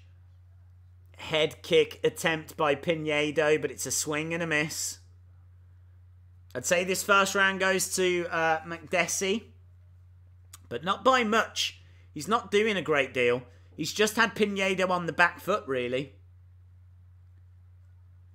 Stepping in, Pinedo goes down to one knee. It was just a little slip.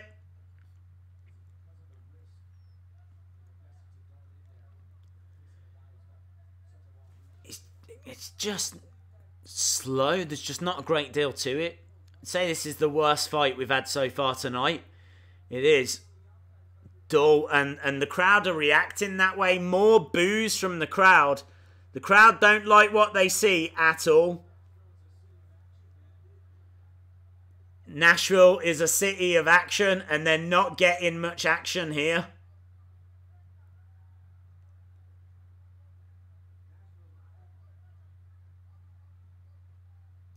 This is dull. This is dull.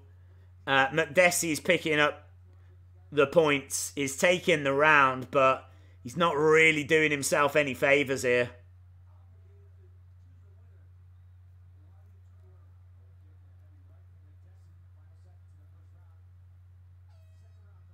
There we go. That was an awful round. Absolutely awful. That's the worst round we've seen all night. Really not much in it. Makdessi just finding little shots, just finding little ways through. Picking up 15 total strikes, 15 significant strikes, but honestly, really not good. Not good. Comes to summit when you're getting booed.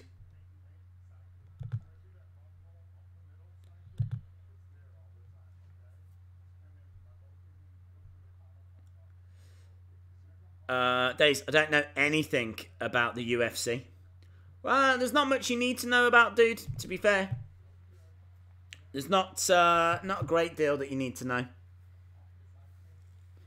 know. Two guys in an octagon trying to win. Although you wouldn't know it from what we just saw in that round. It was truly awful. Truly awful round.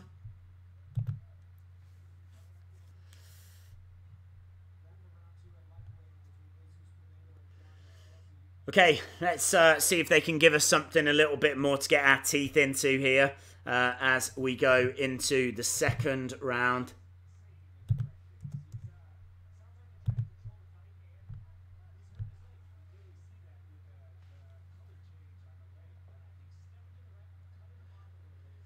Okay, so Pinedo is on the back foot, very similar to how he was before.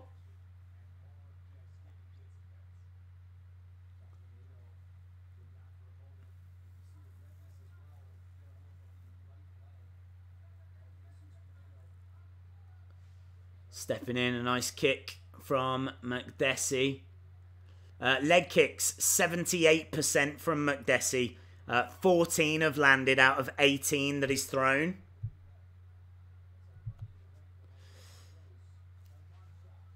So most of these shots from Makdessi are leg kicks. Pinedo, I mean, he's got some nice technique, but he's not taking the fight to Makdessi. I don't know what his strategy is. I don't even know if he's got a strategy.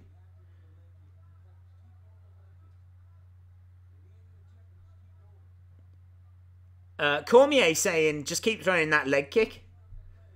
Because why not? I mean, he's getting quite a lot of success from it. Pinedo really not throwing much back at all. This is an awful fight. Truly awful fight. I don't think AEW will fail, but it certainly won't replace WWE.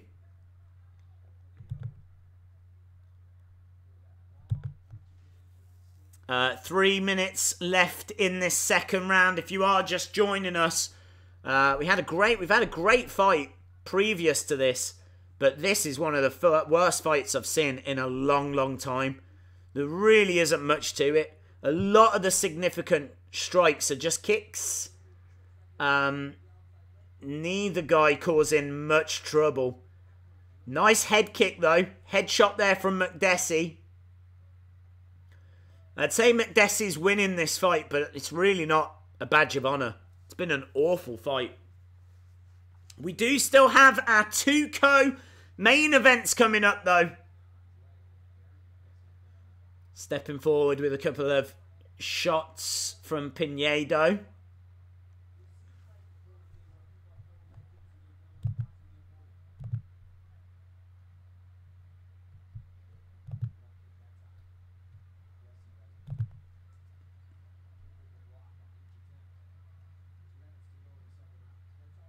Stepping in. 2 minutes to go now. I wish I could tell you of stuff that's happening, but there's nothing happening. Makdessi just keeps firing in leg kicks, headshots, couple land. He's building up his significant strikes. Pinedo not really coming back with a great deal. I gotta be honest, I'm quite happy because I'm on track to get another prediction correct. This would be 4-0 for me tonight if Makdessi does get victory here.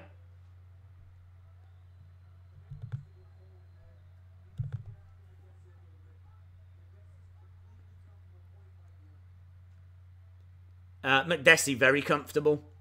We've got 1 minute and 15 in this round.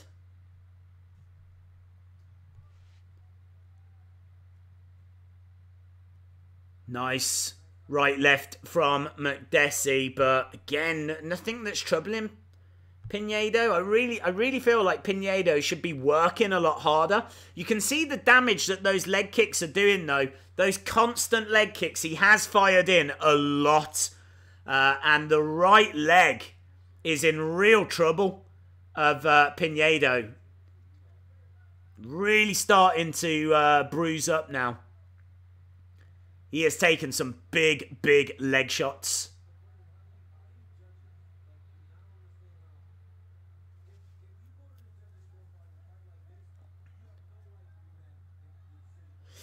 Daniel Cormier saying that if this goes to judge's decision, either guy could get it. I disagree with that.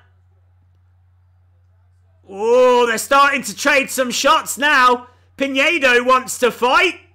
Pinedo's decided he wants to fight. Oh, he gets caught. Gets caught. It's like this. He's calling on for the crowd. That was a real flurry at the end of that round.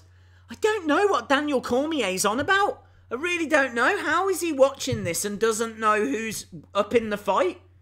There's nothing coming from Pinedo.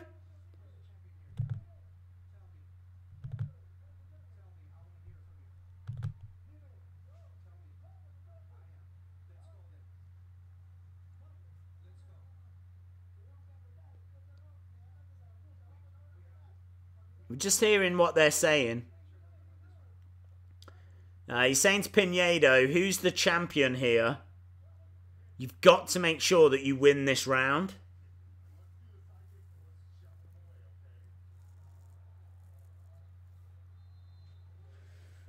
Right, here we go.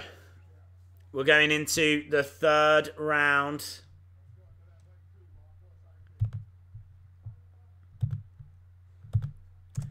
Makdessi definitely up in this fight. It's been an awful fight. It's been truly awful. The end of that round was much, much better. They're just showing a brilliant head kick from Pinedo. Cormier thinks Pinedo might have got the 2nd round. No way. No way.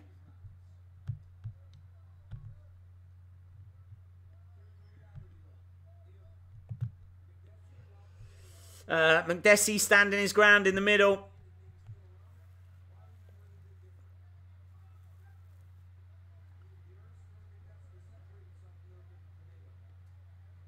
He's firing in some more kicks. Makdessi just quite happy firing in those leg kicks. You can see the damage that he's done. I mean, he hasn't got long. I think he's just happy picking up strikes, significant strikes. More boos from the crowd. Pinedo just isn't throwing anything. I am absolutely perplexed as to how Daniel Cormier is struggling to call this fight. It's really interesting. I mean, Cormier knows what he's on about. And if Cormier is struggling to say who's winning, then there must be something in it. But it seems very straightforward to me. Way more strikes from Makdessi. Pinedo more on the back foot. Very little coming from Pinedo.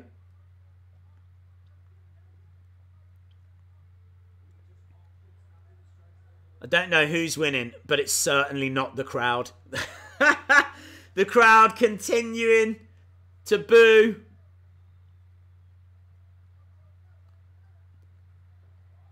Some nice kicks from Pinedo coming in, though. Pinedo is still in this fight. He's not been troubled too much. But it should go to Makdessi if it goes to the judges.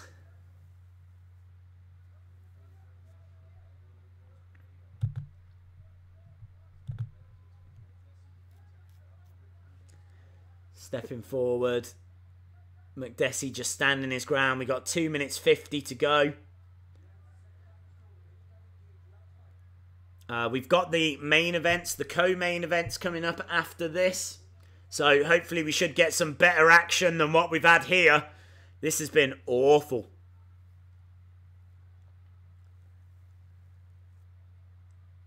I think there's a little boring chant that's breaking out as well.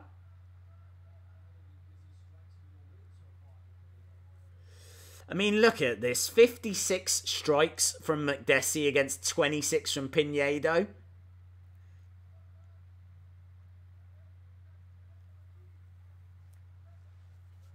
Makdessi should have done better in this fight than he has.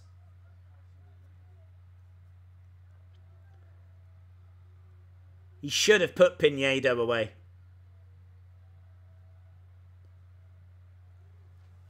Couple of shots coming in from Pinedo. We're down to 1:45. Boos. The story of this has just been the crowd reaction. Nice little 1-2 on the head from Pinedo. Little flurry coming in from Makdessi. And again, straight down the middle. It's a little bit of swelling on the face of Makdessi. You can tell some of them shots have got through. Pinedo goes down. I think it was more of a loss of balance than anything else. Makdessi just standing his ground in the middle, stepping forward.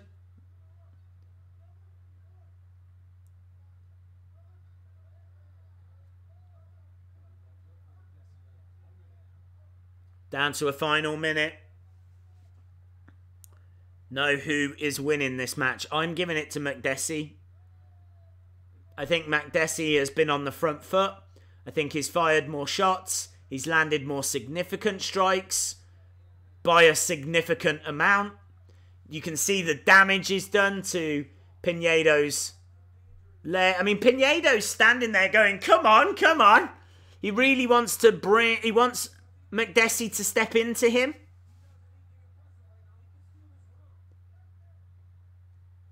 Cormier saying that Pinedo, if he does anything impressive, could still take this round. And that is true. Nice little flurry from Pinedo. Pinedo needs to not leave anything back here. Needs to just go for it. I would say he's down on the judges' cards. Oh, now they're starting to throw. Now they're starting to throw. Too little, too late. And the boos rain down. Right, guys. We are going to wait for the official decision. I think Makdessi's going to get it. If they went Pinedo, then they go Pinedo. We've seen weird decisions, but I might have got my fourth prediction correct. So, yes, let's wait and see. Let me know in the chat who you think has got that fight. Days, did you see Jack Swagger's MMA match? I did, yes. Well, I caught highlights of it.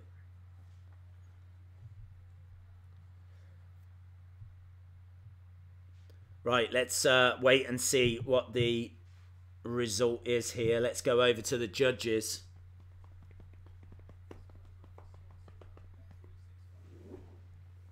Okay, here we go.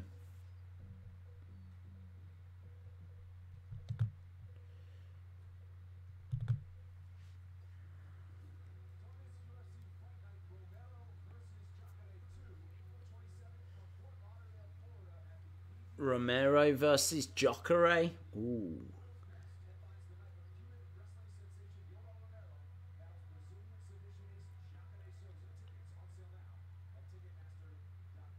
Okay, here we go. We're going to go over to the decision.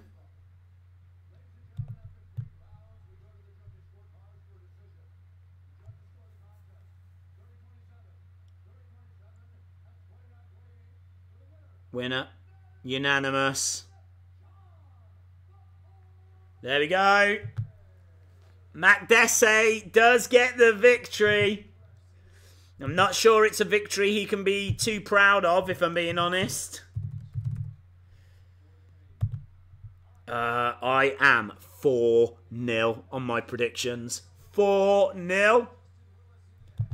Man, I should have put money down on this. This was my night. This was my night. I should have put money down.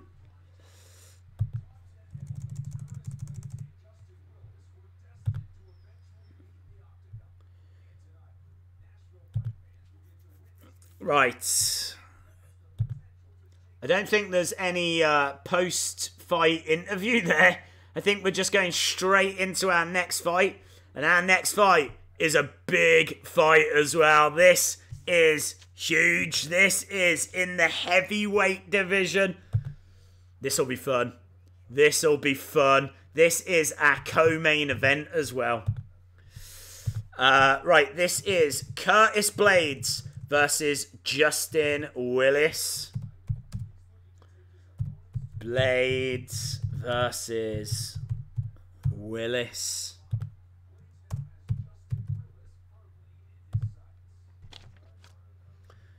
Okay, I've gone with Blaydes on this. I think Blaydes is the favourite going into this. He's the better wrestler than Willis. He's got a very good chin as well. Could win all 3 rounds. I'm not sure he's going to get a knockout.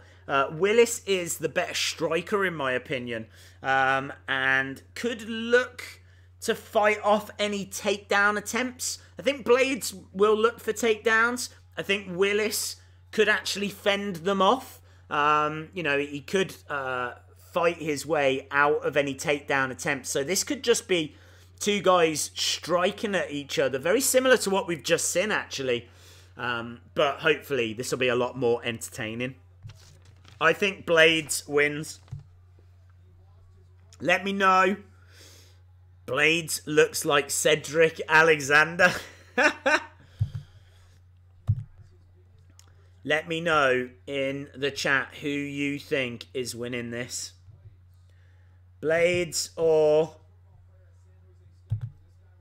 Willis. This is interesting as well, because of course Cormier is on commentary.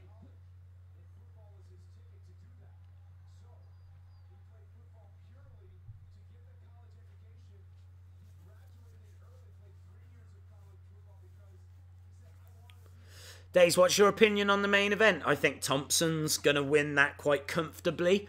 I am backing Wonder Boy to take down Showtime. That is my prediction. And so far tonight, I am 4-0. I am up.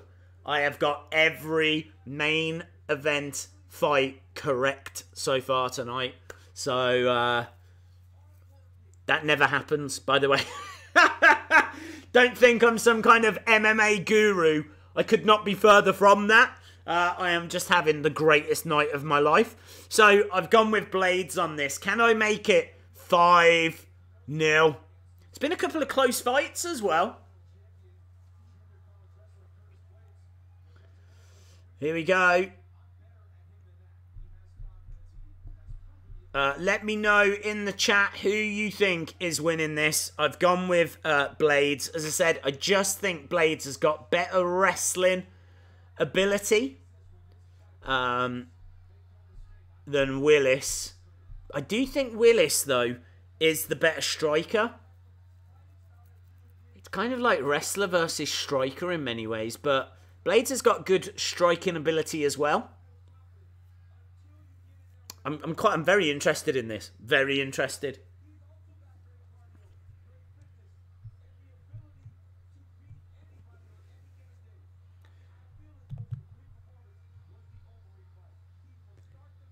Cormier is really putting over Curtis Blaydes here.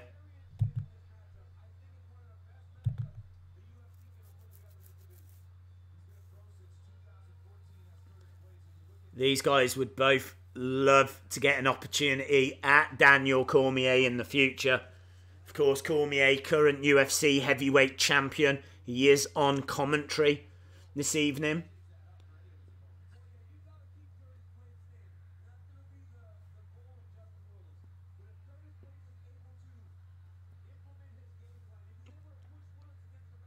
Curtis Blaydes finished 8 out of 10 wins, all by knockout. Highest takedown rate in UFC heavyweight history.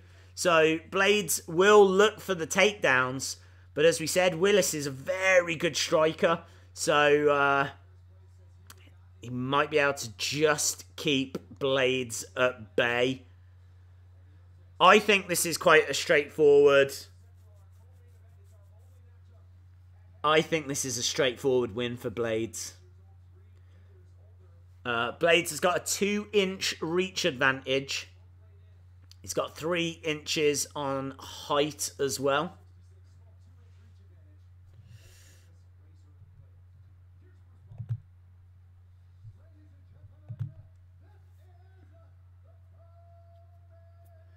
Co-main event time, my friends. Co-main event. Let me know who you've got in the chat. Who do you think is winning this? AJ Styles thinks it's going to be Donald Trump. Harper Figueiredo, Blaydes for the win. 5 the win. Get it, for the win, but it's a 5. Because it'll be 5-0. I like it, dude. Can I get 5-0? Can I? That would be a dream. This would be a dream night for me. Whatever happens, I'm walking out as a victor. Because even if I lose these 2, then it will be 4-2 for me on the night. And I'd take that. Curtis Blaydes is minus 250 favourite. Fighting out of Chicago, Illinois. Ranked 4th in the heavyweight division. I think Willis is ranked 10th. It's going to be interesting. Heavyweight contest. Obviously, we've got our main event after this as well. Thompson versus Pettis. What should be quite a tasty main event, but I think Thompson should take that. Tell you what, Willis is a big boy as well. He's shorter, but he looks heavy, Willis.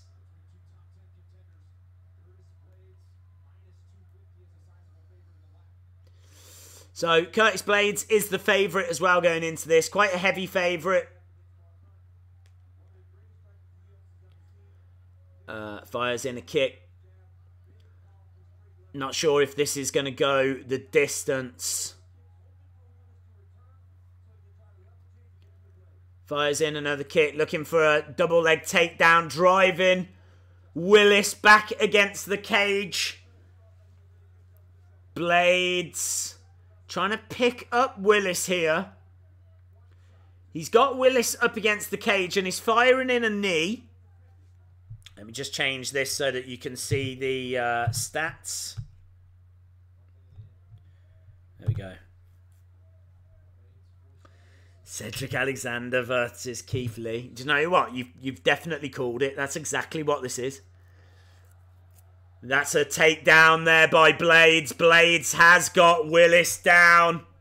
Blaydes has got Willis down. He is on top of Willis.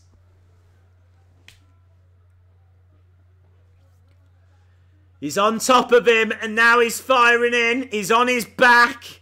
This is not where Willis wants to be. We're only a minute or so, a minute and a half into this. Willis is down. He wasn't able to fend off Curtis Blaydes. And Blaydes is good when it comes to ground and pound. Willis is a better striker. This is not where Willis wants to be. Blaydes is on the back of Willis.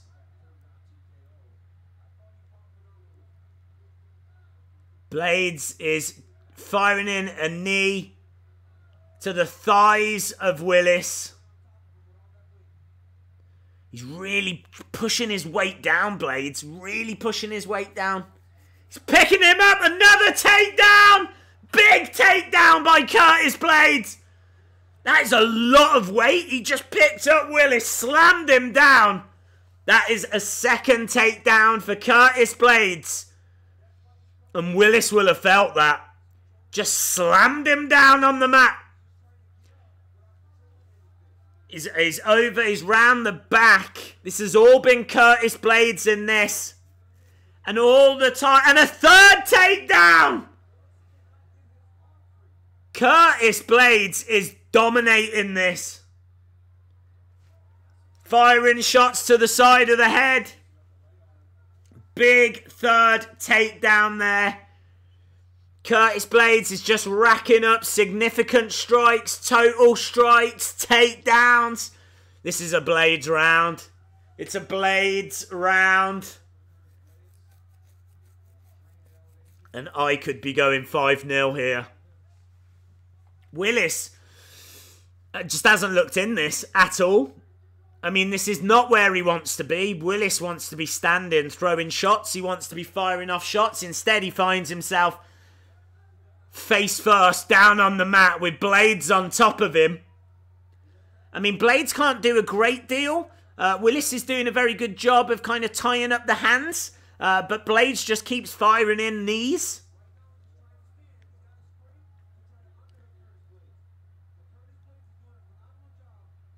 Curtis Blaydes is doing a very good job. He's not letting Willis up. We're into the final minute of this round. It's really interesting stuff. This is definitely a Blaydes round. Knees coming in. I think he's talking trash to him as well, Blaydes. Willis is breathing quite heavy. He's had Curtis Blaydes on top of him throughout this whole round. So he's got to be gassed. And another takedown. A fourth takedown for Curtis Blaydes. Look at this. This is domination. 24 total strikes. 23 of them significant. 4 takedowns. I don't know how Willis comes back from this.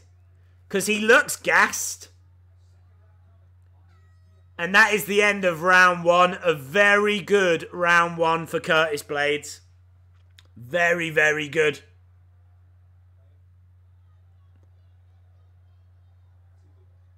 He's trying to get his breath back here, Willis. There we go. That was a big, big round. And definitely a round that went to Blaydes. Pettis has plenty of gas in the tank. No worries on that one.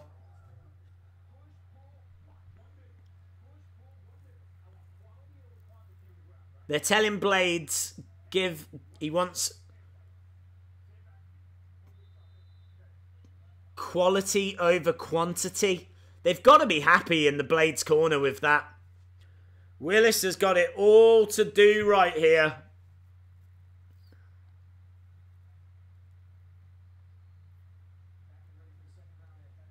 Okay, Willis is up. He's still gassed. You can see him. He is not in a good place. Let's see what he's got, though. Into the second round. Willis standing his ground. He is the bigger of the two guys. Oh! Big right hand by Blaydes. Willis goes down to one knee. Blaydes drives him back against the cage. Willis is out of his depth. Big takedown as well. That's a 5th takedown for Blaydes. But that right hand was beautiful. Wow. He really did hurt Willis there. Willis is in a whole world of trouble. 5 takedowns now for Curtis Blaydes. And that right hand, you could hear it. It was sickening. It's a sickening thud. I mean, Willis just kind of looked over, gave a little smirk. I think Willis is still in this, but he's got to know that he is in trouble. He definitely lost that first round. And this is not the start to the second round he needed. I mean, he is gassed as well. Blaydes is, if Blaydes loses this fight from here, it will be astonishing. It will be absolutely astonishing. He is dominating. He's dominating on the ground. He's dominating on feet as well. I actually think Willis is the better striker. He's just not getting a chance to show that. And that shot from Blaydes. Big right hand. Drove Willis back. Takedown by Blaydes. And now for the past minute and a half, they've just been down. Willis is trying to get back up, but Blaydes is all over him. Willis really needs to get up. He needs to get up and he needs to throw some bombs. He's just not being given an opportunity to. Blaydes just keeps driving those knees into the thighs. He's got Willis up against that cage. Yeah, Cormier saying Blaydes doing a great job of just making Willis work. He's now firing. He's firing in some shots into the head. He's managed to get the head loose. He's exposed the head. It's all Blaydes. It is all Blaydes. I think that shows in the stats as well. 38 total shots to 6. 32 of them significant. 5 takedown attempts. Absolutely stunning. Absolutely stunning. It is. It's just taking Willis's energy away. I mean, Willis, he's got to just be so thankful this is only 3 rounds. He's got 1 minute and 40 odd to get through this, and then he's into the final round. He's not gonna... I can't see him winning it. It would have to just be a shot out of nowhere. Blaydes trying to take down again. He's straight on top of him. Are they gonna... I don't know if they're gonna count that as a takedown.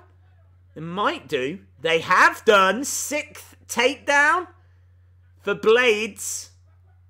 We're approaching the final minute. Really, really interesting. Really, really interesting. I mean, this is Curtis Blaydes' fight. Make no mistake about it. Not interesting in the sense of who's going to win. Just how is he going to win? Is he going to be just happy to let it go to decision? He probably will. A win's a win, isn't it?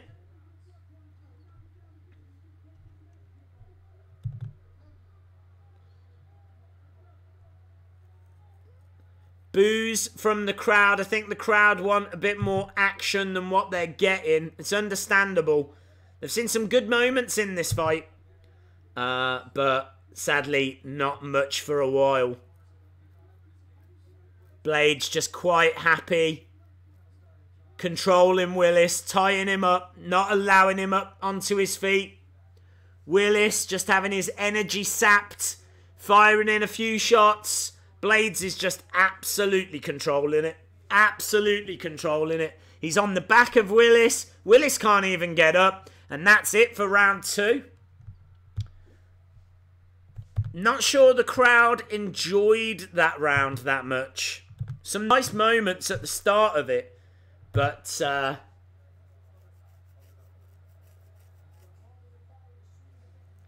Willis is gassed. Use your jab, they're saying to Willis. Use anything, Willis. Do anything. Literally anything. In all fairness, he's not busted open or anything like that. He is gassed. He's breathing very heavily. It's hard to know what he needs to do. It really is. I mean, he's getting dominated on the ground. They just showed a replay of that big right. He's really not thrown anything. Blaydes has just dominated this.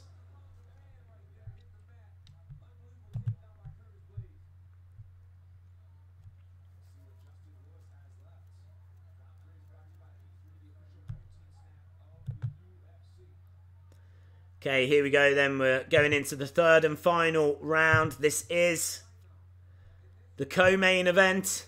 We are into round 3. You don't need me to tell you if you've just joined us who is winning this one. Just take a look at those statistics. I think it says it all. Willis is getting Blaydes' hands.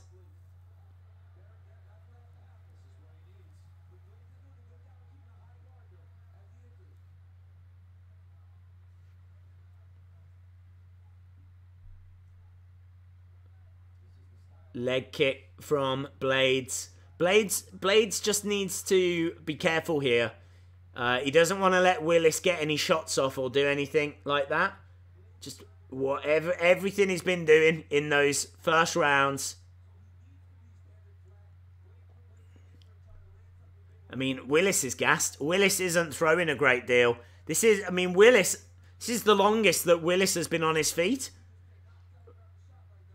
Willis just doesn't seem to have anything in him. Blaydes seems to be the more lively. Seems to be the one that's moving around a lot more. Switching stances. Boos from the crowd.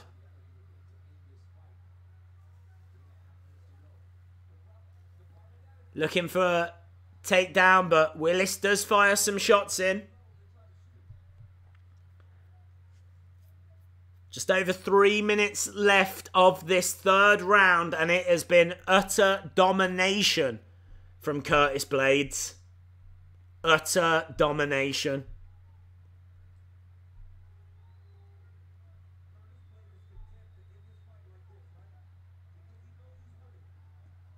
He's going up, pushing Willis back. So Blaydes drives Willis back.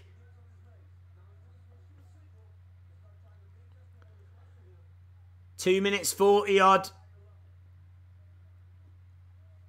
I don't know where this will put Blaydes, to be honest. I can't see him getting a fight with Cormier anytime soon.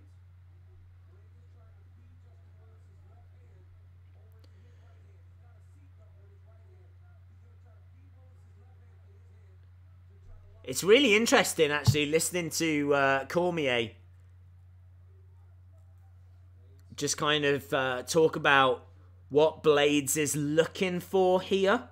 Because he's just got him tied up against the cage. He's definitely looking for a takedown, and he's got him under his arms. He's got the body lock on, but he couldn't get the takedown from it. He's just driven Willis back into the cage. There's really not much Willis can do here. Willis is all tied up. Willis had a good spell in this round for about a minute and a half, 2 minutes. Did nothing with it. Didn't throw anything, didn't do anything. It was really poor from Willis. Expect much, much better than that. And takedown from Blaydes.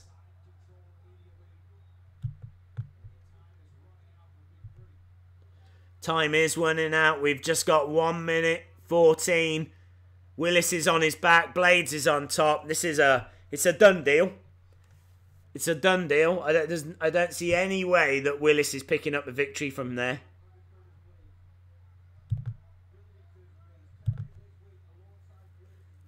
Down to the final minute. I think I'm about to go 5-0 in my predictions for this evening, which means everything's going to ride on the main event. Everything is going to ride on the main event.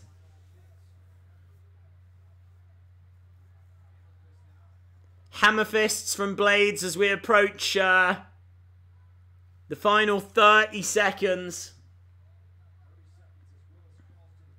Willis crawling over to the fence. He's got 20 odd seconds. He's lost every single round. It has been an awful display from Willis. He's not been allowed to do a great deal, but he's definitely had moments. He's had opportunities and he's done nothing. Absolutely nothing. A dominant performance from Curtis Blaydes. And that's the end of the fight. There we go.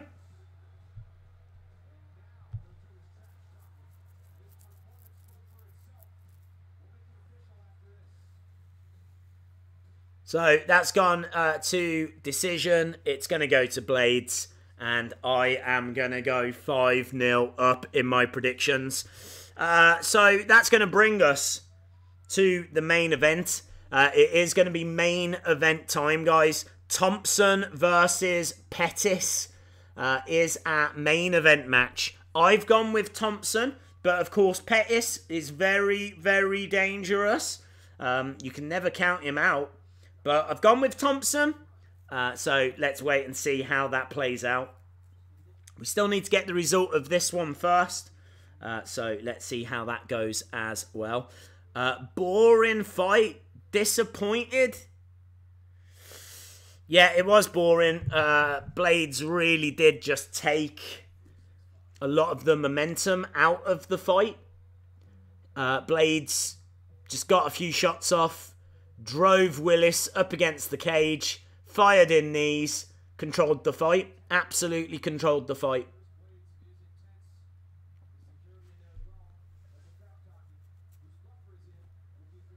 A lot of trash talking, yeah? Cormier's in there. I'm really looking forward to this interview. Unanimous. Curtis Blaydes, unanimous. Shakes the hand of DC.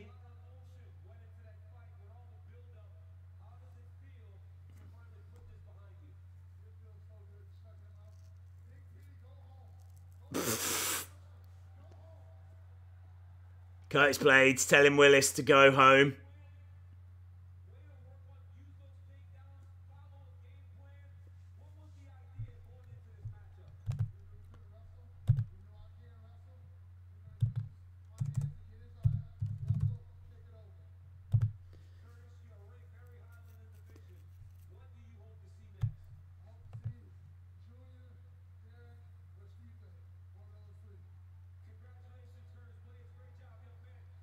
So he says he wants Junior, Derek, or Stipe.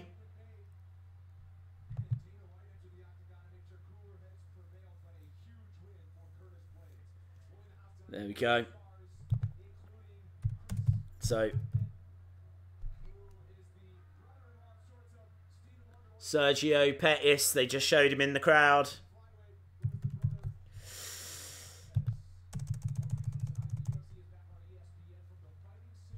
There we go then, guys. So, Blaydes beats Willis.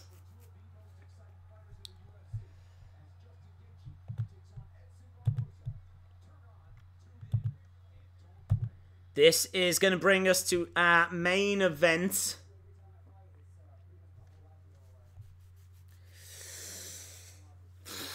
This is tough. This is a tough one.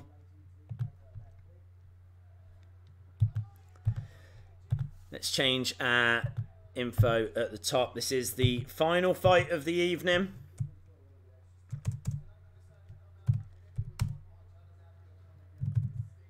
So it is Thompson versus Pettis.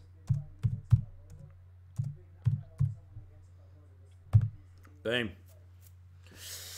5-0. 5 predictions. 5 correct results. This is the greatest moment of my life. Nothing as... This is the mountaintop. If I get this one right, 6... I have never, ever had a 6-0 full main card correct prediction before. I'm on the verge of it. I am on the verge of it tonight. 6-0 if Thompson, the Wonder Boy, beats Showtime Pettis. Is tonight my night? This isn't even about the fighters. This is about me. Is tonight my night? Can Thompson beat Pettis? Logan Nero thinks it's going to be 5-1. Look. Thompson has got a 2.5-inch reach advantage over Pettis. 1.75 leg reach advantage as well. Thompson is great on the counter. Very good defensive boxer as well. He's got better cardio. I think he's the cleaner fighter. He's not as sloppy. He's not as messy. His cardio is good. But of course, Pettis... You know, I mean, goes without saying. He's got better kicks. Maybe doesn't have the wrestling skills that Thompson has got. But interesting to see if he has. I want to know if he can take Thompson down. I feel like Thompson could take Pettis down, but I don't know if Pettis can take Thompson down. So it's going to be very, very interesting. Thompson is ranked 3rd. Pettis is ranked 8th. So I think Thompson might be favourite here. I'm sure he's favourite going into this. But don't count out Pettis. Anthony Pettis could easily win this. Let's see. Let me know, what do you think in the chat? Who do you think is winning? Thompson or Pettis? Who is picking up the victory in this week's main event?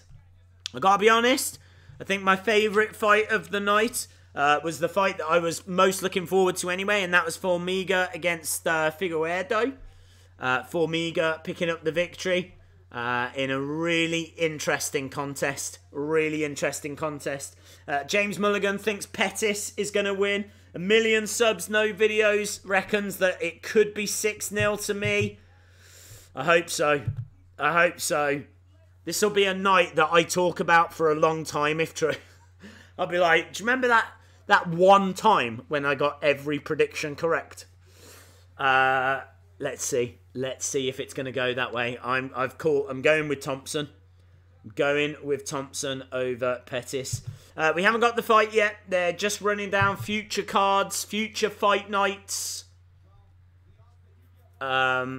Just looking at some... That looks like a good card, actually, on March 30th. That's next week. Josh Emmett. Edson Barboza. Interesting. Some interesting fights on that card. But this is a very interesting fight. Just seeing Stephen Thompson.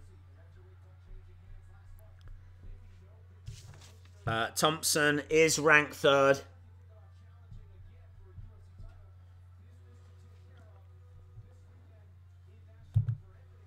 And there we can see Anthony Pettis as well, backstage. MMA record is 21-8 for Pettis. I've got a feeling that's going to be 21-9 after tonight. Pettis will gas out. I agree. Thompson's got better cardio. I think you're right there. Sayri. Is there space between them? Kennedy says Thompson will win. Thompson, Karate Kid. Yes, I've gone with Wonder Boy as well. We are at the main event. It is main event time. Thompson versus Pettis. I don't know. I don't know how Thompson's winning it. It could be on the ground. I mean, this is 5 rounds. I don't think Pettis is going to last that long, if I'm being honest.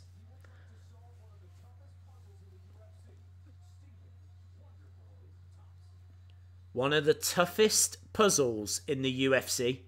Stephen Wonderboy Thompson.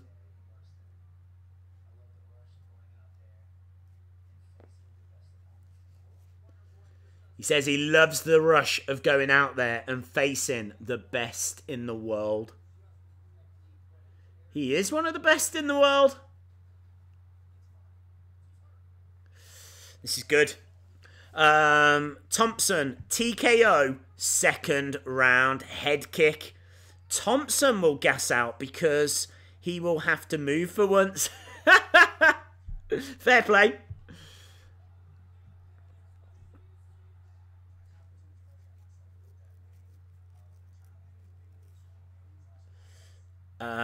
He will gas out.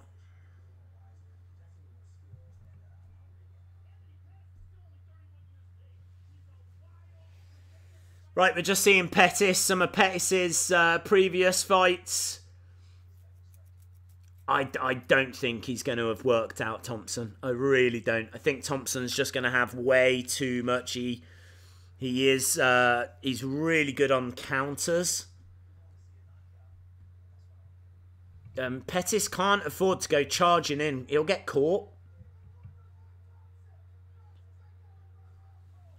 Chat predicting it's going to be leg kicks, head kicks that might put Pettis away. I don't think Pettis will have the cardio. Thompson will lose. He is over the hill. Interesting. We are moments away, my friends. Moments away. If you have just joined us, we are at the main event. Stephen Thompson versus Anthony Pettis. Stephen Thompson, 75 inches with his reach. Anthony Pettis, 72.5. Leg reach, 41.75 for Stephen Thompson. Anthony Pettis with 40. Obviously, United States versus United States. Stephen Thompson a little bit taller. This, of course, is welterweight. Very, very interesting fight coming up here. The chat seems to be... I think the chat are with me on saying Thompson's going to win, but there's definitely Pettis supporters in the chat. Here we go. Just making the ring walk out now. Pettis, Anthony Pettis on his way out. Up here, the chat seems... Big ovation for Anthony Pettis as he makes his ring walk down. UFC Nashville live stream. We are at the main event. He seems very, very comfortable.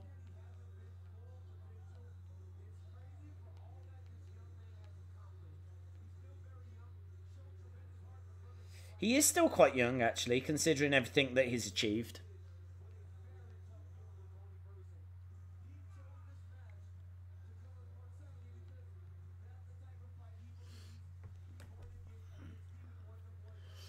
Okay, he's just on the outside.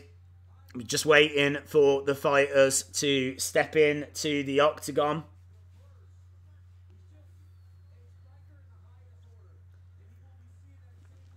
Showtime on the outside.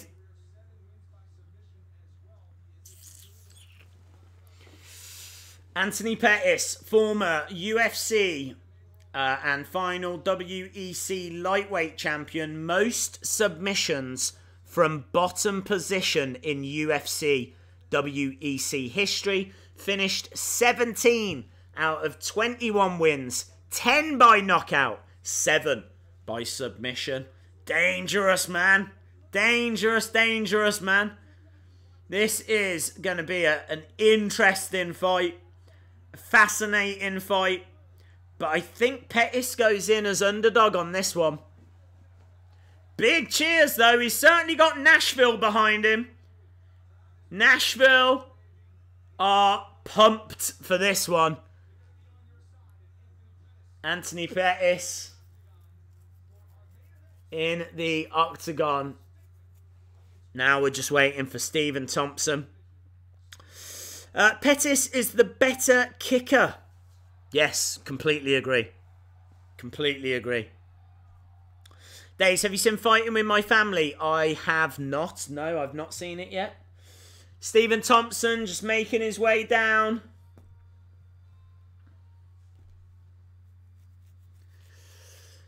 What are the chat saying? Let's go Wonder Boy, says James Medina. Here comes Wonder Boy.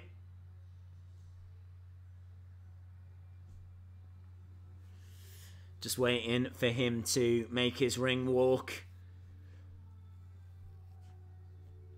As I say, I don't know who the favourite is here. I think it is Stephen Thompson. That's certainly who I've gone with. And I am 5-0 on my predictions so far tonight. Pettis is going to rebound strong against Thompson. Let's go, says James Mulligan. Interesting stuff, dude. I hope not. I want my clean sweep tonight.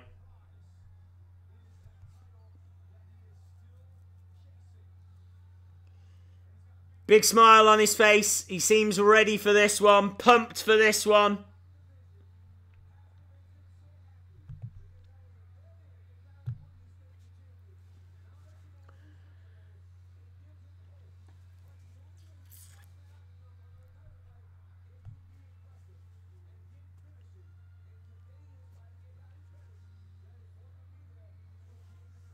Okay, he's just, I think, embracing his trainer, embracing his team. He looks comfortable. He looks confident.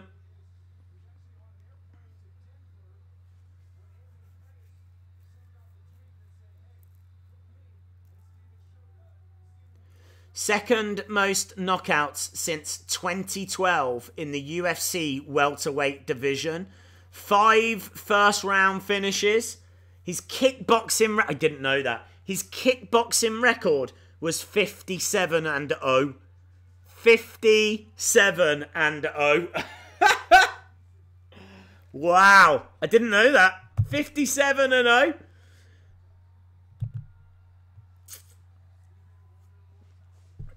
Dave, should I do a Q&A with the chat? If you want to, dude. Pettis really needs this win for his career. I agree he does. I don't think he's going to get it.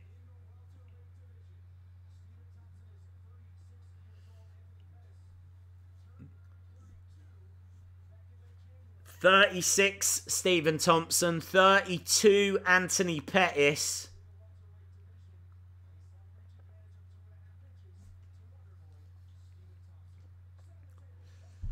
Right, here we go. 6 foot Thompson. 5'10", was that Pettis? 5'11"? It's main event time. Bruce Buffer.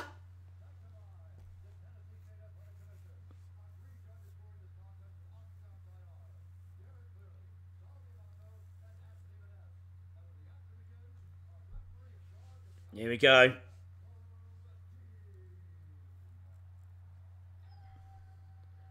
By George. Main event time, my friends. Get your final predictions in. Let people know what you think. Just a reminder as well, if you haven't subscribed, hit subscribe because we're here every week for UFC. And UFC 236 is round the corner. It is not far away. I think it's like April 13th.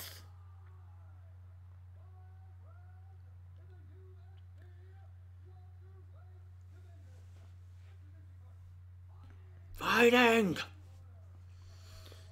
36 and called a boy. Lol. Anthony Pettis is underdog here. Plus 270. Quite a heavy underdog. Plus 270 for Pettis. I didn't realise he was... I thought he'd be underdog, but I didn't think he'd be such a heavy underdog.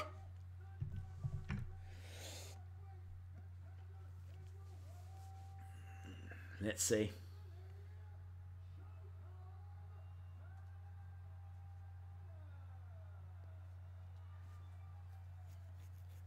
People are pumped for this. Crowd are cheering for this one.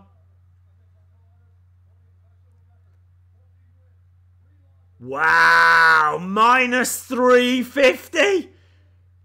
Thompson is heavy favourite.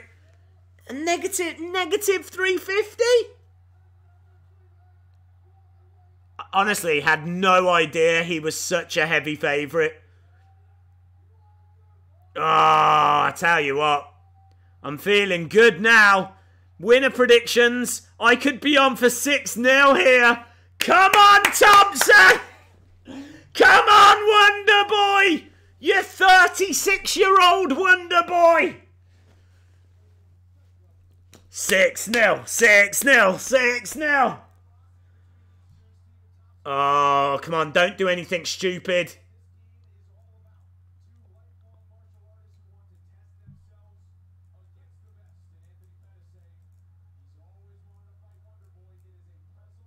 Here we go. Pettis has always wanted Wonder Boy. It's a puzzle that he's always wanted to work out. He's going to have done a lot of research into this. Pettis is going to go into this with a bit of knowledge. Has he got the tools to back that? No, he has, though. He has got the tools. He's definitely got the tools. Thompson is going to be absolutely formidable. Absolutely formidable. This is going to be tough work for Anthony Pettis. I had no idea Thompson was such a heavy favourite going into this. Right. We are underway. We are 40-odd seconds in. Swinging some fists around Anthony Pettis, but nothing really landing. Stepping forward. Nice. Firing in some shots. Quite an even contest at the moment. Both guys in the middle of the octagon. Kick, leg kick. Thompson firing back with a leg kick of his own. Coming forward, throwing a jab by Pettis, but not landing. Nice 1-2 and leg kick combination from Thompson. Beautiful little combo from Thompson there. You can see how even this is. Look at those statistics. Neither guy wanting to really give too much up here. Neither guy wanting to really go for anything. Neither guy really committing. We're just coming up to the 3-minute mark in this first round. Pettis firing in a headshot. Body shot from Thompson. Cagey stuff in this first round. There's a long way to go. Don't forget, this could go 5 rounds. And I think Pettis is being quite clever here because his cardio isn't as good. And he really is sitting back, conserving his energy. He's taking the fight to Thompson. I'd say Pettis is more on the front foot. A very difficult round to call, actually. Thompson is moving more. He's looking for more openings. Pettis keeping his defense quite tight. Just firing out a couple of shots. He's just trying to pick up strikes and significant strikes. Nice flurry from Thompson, though. But this is comfortable for both guys at the moment. Neither guy really committing or going for a great deal. I think there's a great deal of respect between the two of these. And that's showing itself here. They're kind of cancelling each other out. Pettis. Oh, swing and a miss Falls over, he slips. It was a big attempt. He went for something there. It didn't come off, but it's absolutely fine. But now Thompson starting to fire in a bit of a flurry. Thompson starting to pull ahead a little bit. Pettis, though, hits reset. Gets his defense back up. He's quite happy standing in the middle of that octagon. This is our main event. Very close first round. Very, very close. A nice flurry from Thompson. Not sure how much got through. Kick from Thompson. Strike from Pettis, but I don't think it landed. Really interesting stuff. Just feeling each other out. Down to the final minute of this opening round. Wonderboy standing his ground in the middle. Switching stances. Oh, catching Pettis. Beautiful right hand and then headshot as well. Leg kick. That was a nice combo. Right, left. I think there's blood coming out of the nose of Pettis. Couple of those recent shots, past 30 seconds, have been really good for Thompson. Thompson has been finding a way through. And I think Pettis' nose is busted open. Need to have a look. Thompson starting to look comfortable here. Thompson. Tough round to call, but there is blood coming out of the nose of Pettis.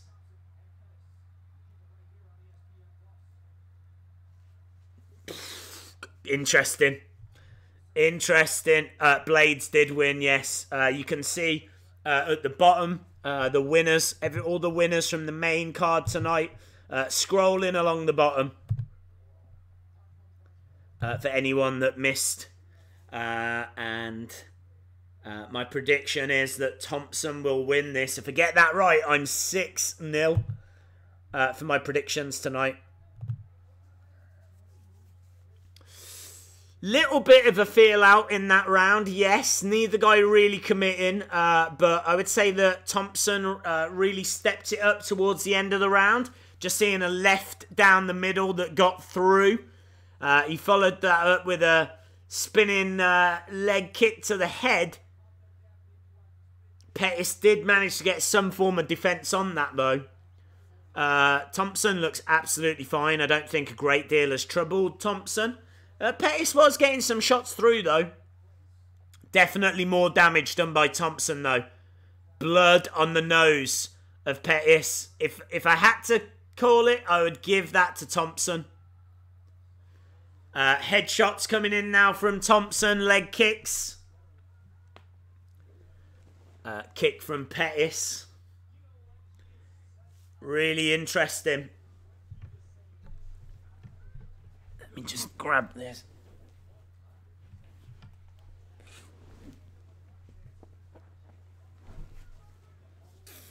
Neither guy committing again here. Pettis kind of standing his ground in the middle. He's sort of got Thompson backed up against the cage. Pettis swing and a miss. You can see there's not a great deal of movement on significant strikes, total strikes. Kind of carried on where we left off. I feel like Thompson might just do this throughout the whole fight. He's clearly getting some joy because there's blood coming out of the nose of Pettis. And I think Thompson's quite happy with that. I think Thompson's quite happy just getting some shots to go through, causing a bit of damage. I think he'll want to make that nose even worse.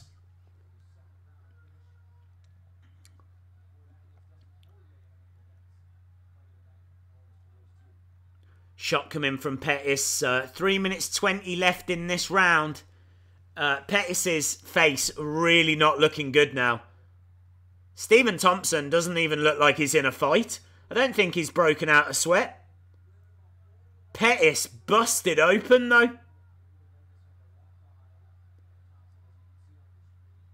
Thompson going for a bit of a headshot, and that was nice. Landing one square on the chin. Beautiful jab from Thompson. Just straight down the middle, straight through Pettis' defense. You can see there's not a massive difference between the two when it comes to strikes, but definitely Thompson is landing a lot more significant ones, like really causing damage. Nice little flurry. 2 minutes 24 left in this round. How much bigger does Thompson look? He does look bigger. He does look bigger. He's the taller guy.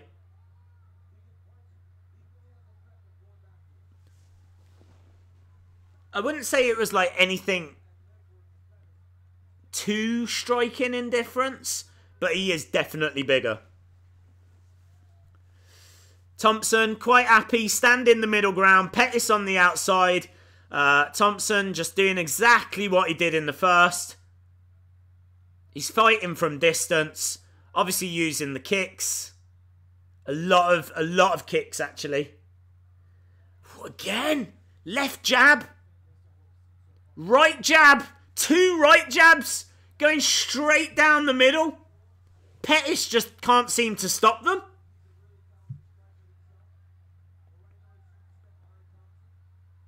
I think Pettis gets one of his own in reply there.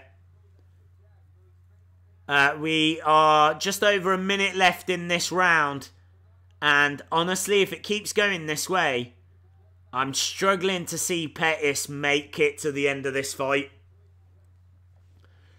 Because he's just picking up damage all the time. His face is a mess. Is Wonderboy throwing kicks and elbows? A lot of kicks, no elbows. No elbows from Wonderboy. No elbows. Lots of kicks, lots of jabs. No elbows. He's not really close enough to throw elbows. Fighting at distance.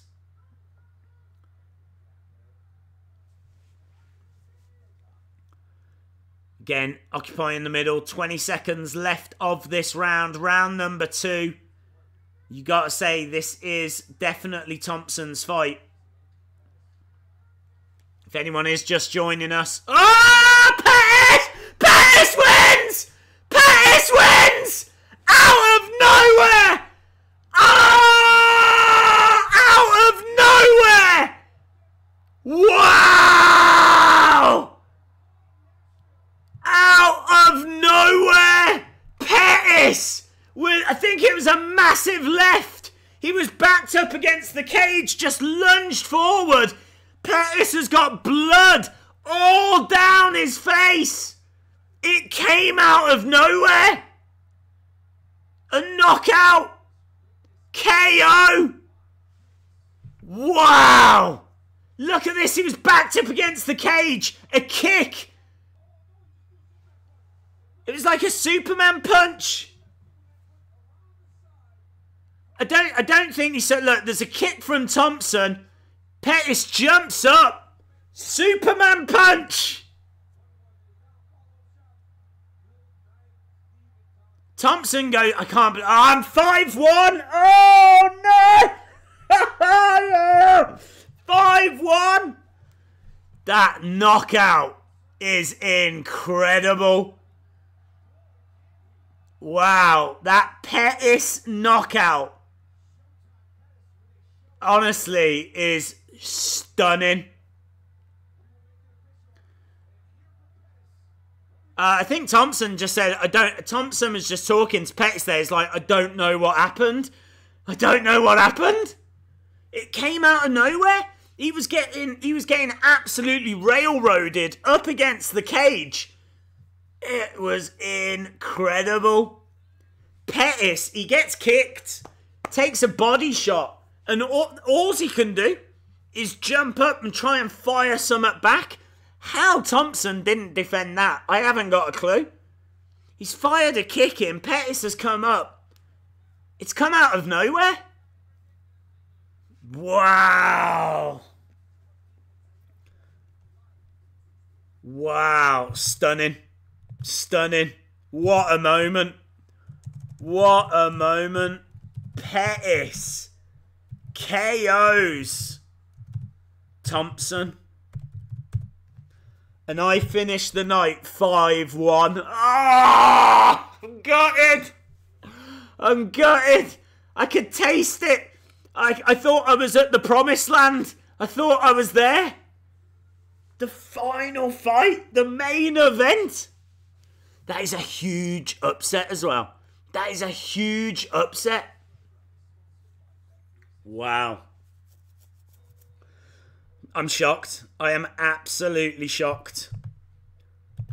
Absolute drama. Let's change the ticker below. What a big, big result that is for Pettis.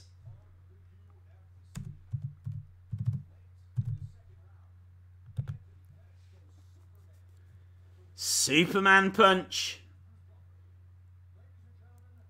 Just hearing from both guys on their feet. There was by knockout. I'm stunned. Absolutely stunned. He's in there with Cormier. He was down in that fight. He was down.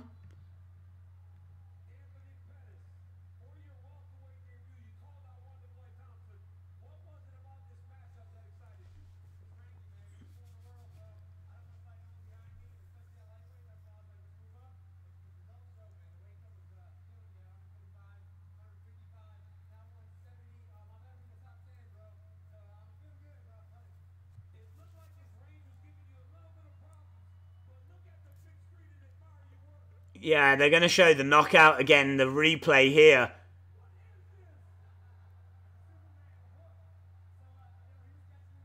He hits him with a Roman Reigns Superman punch. Bang! Incredible.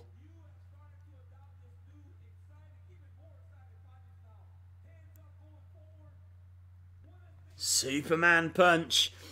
Days couldn't leave, so I'm back. How much of the stream is left? Don't know, dude. I've just listening to what the fighters got to say. I'm not sure if they're going to talk to Thompson. It'd be really interesting to know. I mean, it was quick. It came out of nowhere.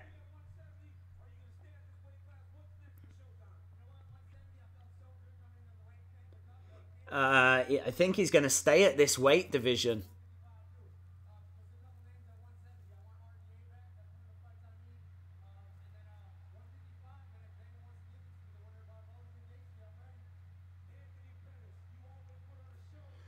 That's a big win. I'm absolutely shocked. I'm shocked. I didn't think he was going to win that.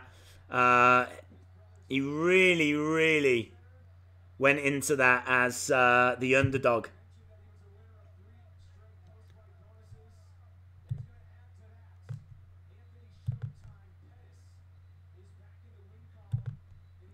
Big, big result for Pettis. I don't think we're going to hear from Thompson. I don't think they tend to interview them if they've been knocked out. It was a kick. I have no idea why Thompson doesn't defend it. No idea. I mean, I know in retrospect it's easy to say that. He did. He hooked it round. It's round like this. I'm not sure Thompson saw it, in all fairness. I think by the time he knew it was coming, it had already connected. And the deadly ones are the ones that you don't see. It was a vicious KO. Big, big win for Pettis. If you have just joined us, what a finish to that main event match. Absolutely stunning action. Absolutely stunning.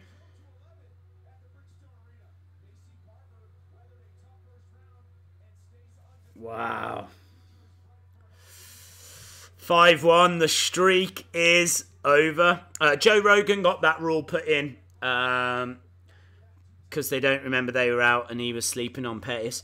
Yeah, he got that rule put in. Was it not after? I think it was after the Cormier fight, wasn't it? Wasn't it John Jones versus Cormier? And Rogan went over and actually spoke to Cormier.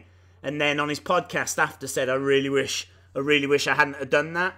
Because Cormier was like getting upset. I don't think he really knew where he was. He really didn't come across very well at all. But yeah, absolutely stunning. Absolutely stunning. Well, there we go then, guys. If you haven't subscribed, hit the subscribe because we are back next week for UFC, the show. Just finishing. Before we go, I suppose we better just run through all of the results. It's been quite an interesting card. I don't know what my favourite fight was. It might have been the main event. I thought the main event was fascinating. I think Formiga against Figueredo was a fascinating, very close fight as well. But the show started off with Maycee Barber against JJ Aldrich. That was a women's flyweight bout. And Aldrich took the first round, but Barber really stepped it up. Barber picking up the victory in that fight. She looked good. I think it was a ref stoppage that she got in that. So, yeah, she looked good as it went on. She took the second round, of course, but she's probably down in the first. Yeah, it's going to be interesting to see what she does going forward. After that, we had Pena against Peterson. Pena picking up the victory there. That was not a great fight from what I remember. But Pena, who is called the Violent Bob Ross, picking up the victory on that one. Then that took us to Formiga against Figueredo. And Figueredo was the favourite going into this. I just thought Formiga was going to have a bit too much, and it played out that way as well. And Formiga getting the decision on that one. Then we went to Makdessi against Pinedo. That was awful. There was boos from the crowd from that. One of the worst fights I've seen this year. Makdessi picking up the victory there, but really not much for him to brag about. And then that took us to the co-main events, the two main matches. Curtis Blaydes against Justin Willis. Curtis Blaydes dominating, absolutely dominating, picking up the unanimous decision. So Curtis Blaydes winning the co-main event. And then the main event, Stephen Thompson looking so comfortable. You feared that the longer that match went on, the worse it was going to get for Pettis. I think Pettis probably felt the same. And out of nowhere, Superman punch from Anthony Pettis knocks out Stephen Thompson. Moment of the night, easily moment of the night. Pettis knocking out Thompson. Stunning, absolutely stunning. And that is UFC Nashville. So, thank you so much, guys, for joining us. Really do appreciate the support. We're back on Monday, Tuesday for WWE streams. We're back next weekend for the UFC. Should be another fun show, another good card. Thanks a lot for joining us, and hopefully, I'll see you again next time. Bye for now.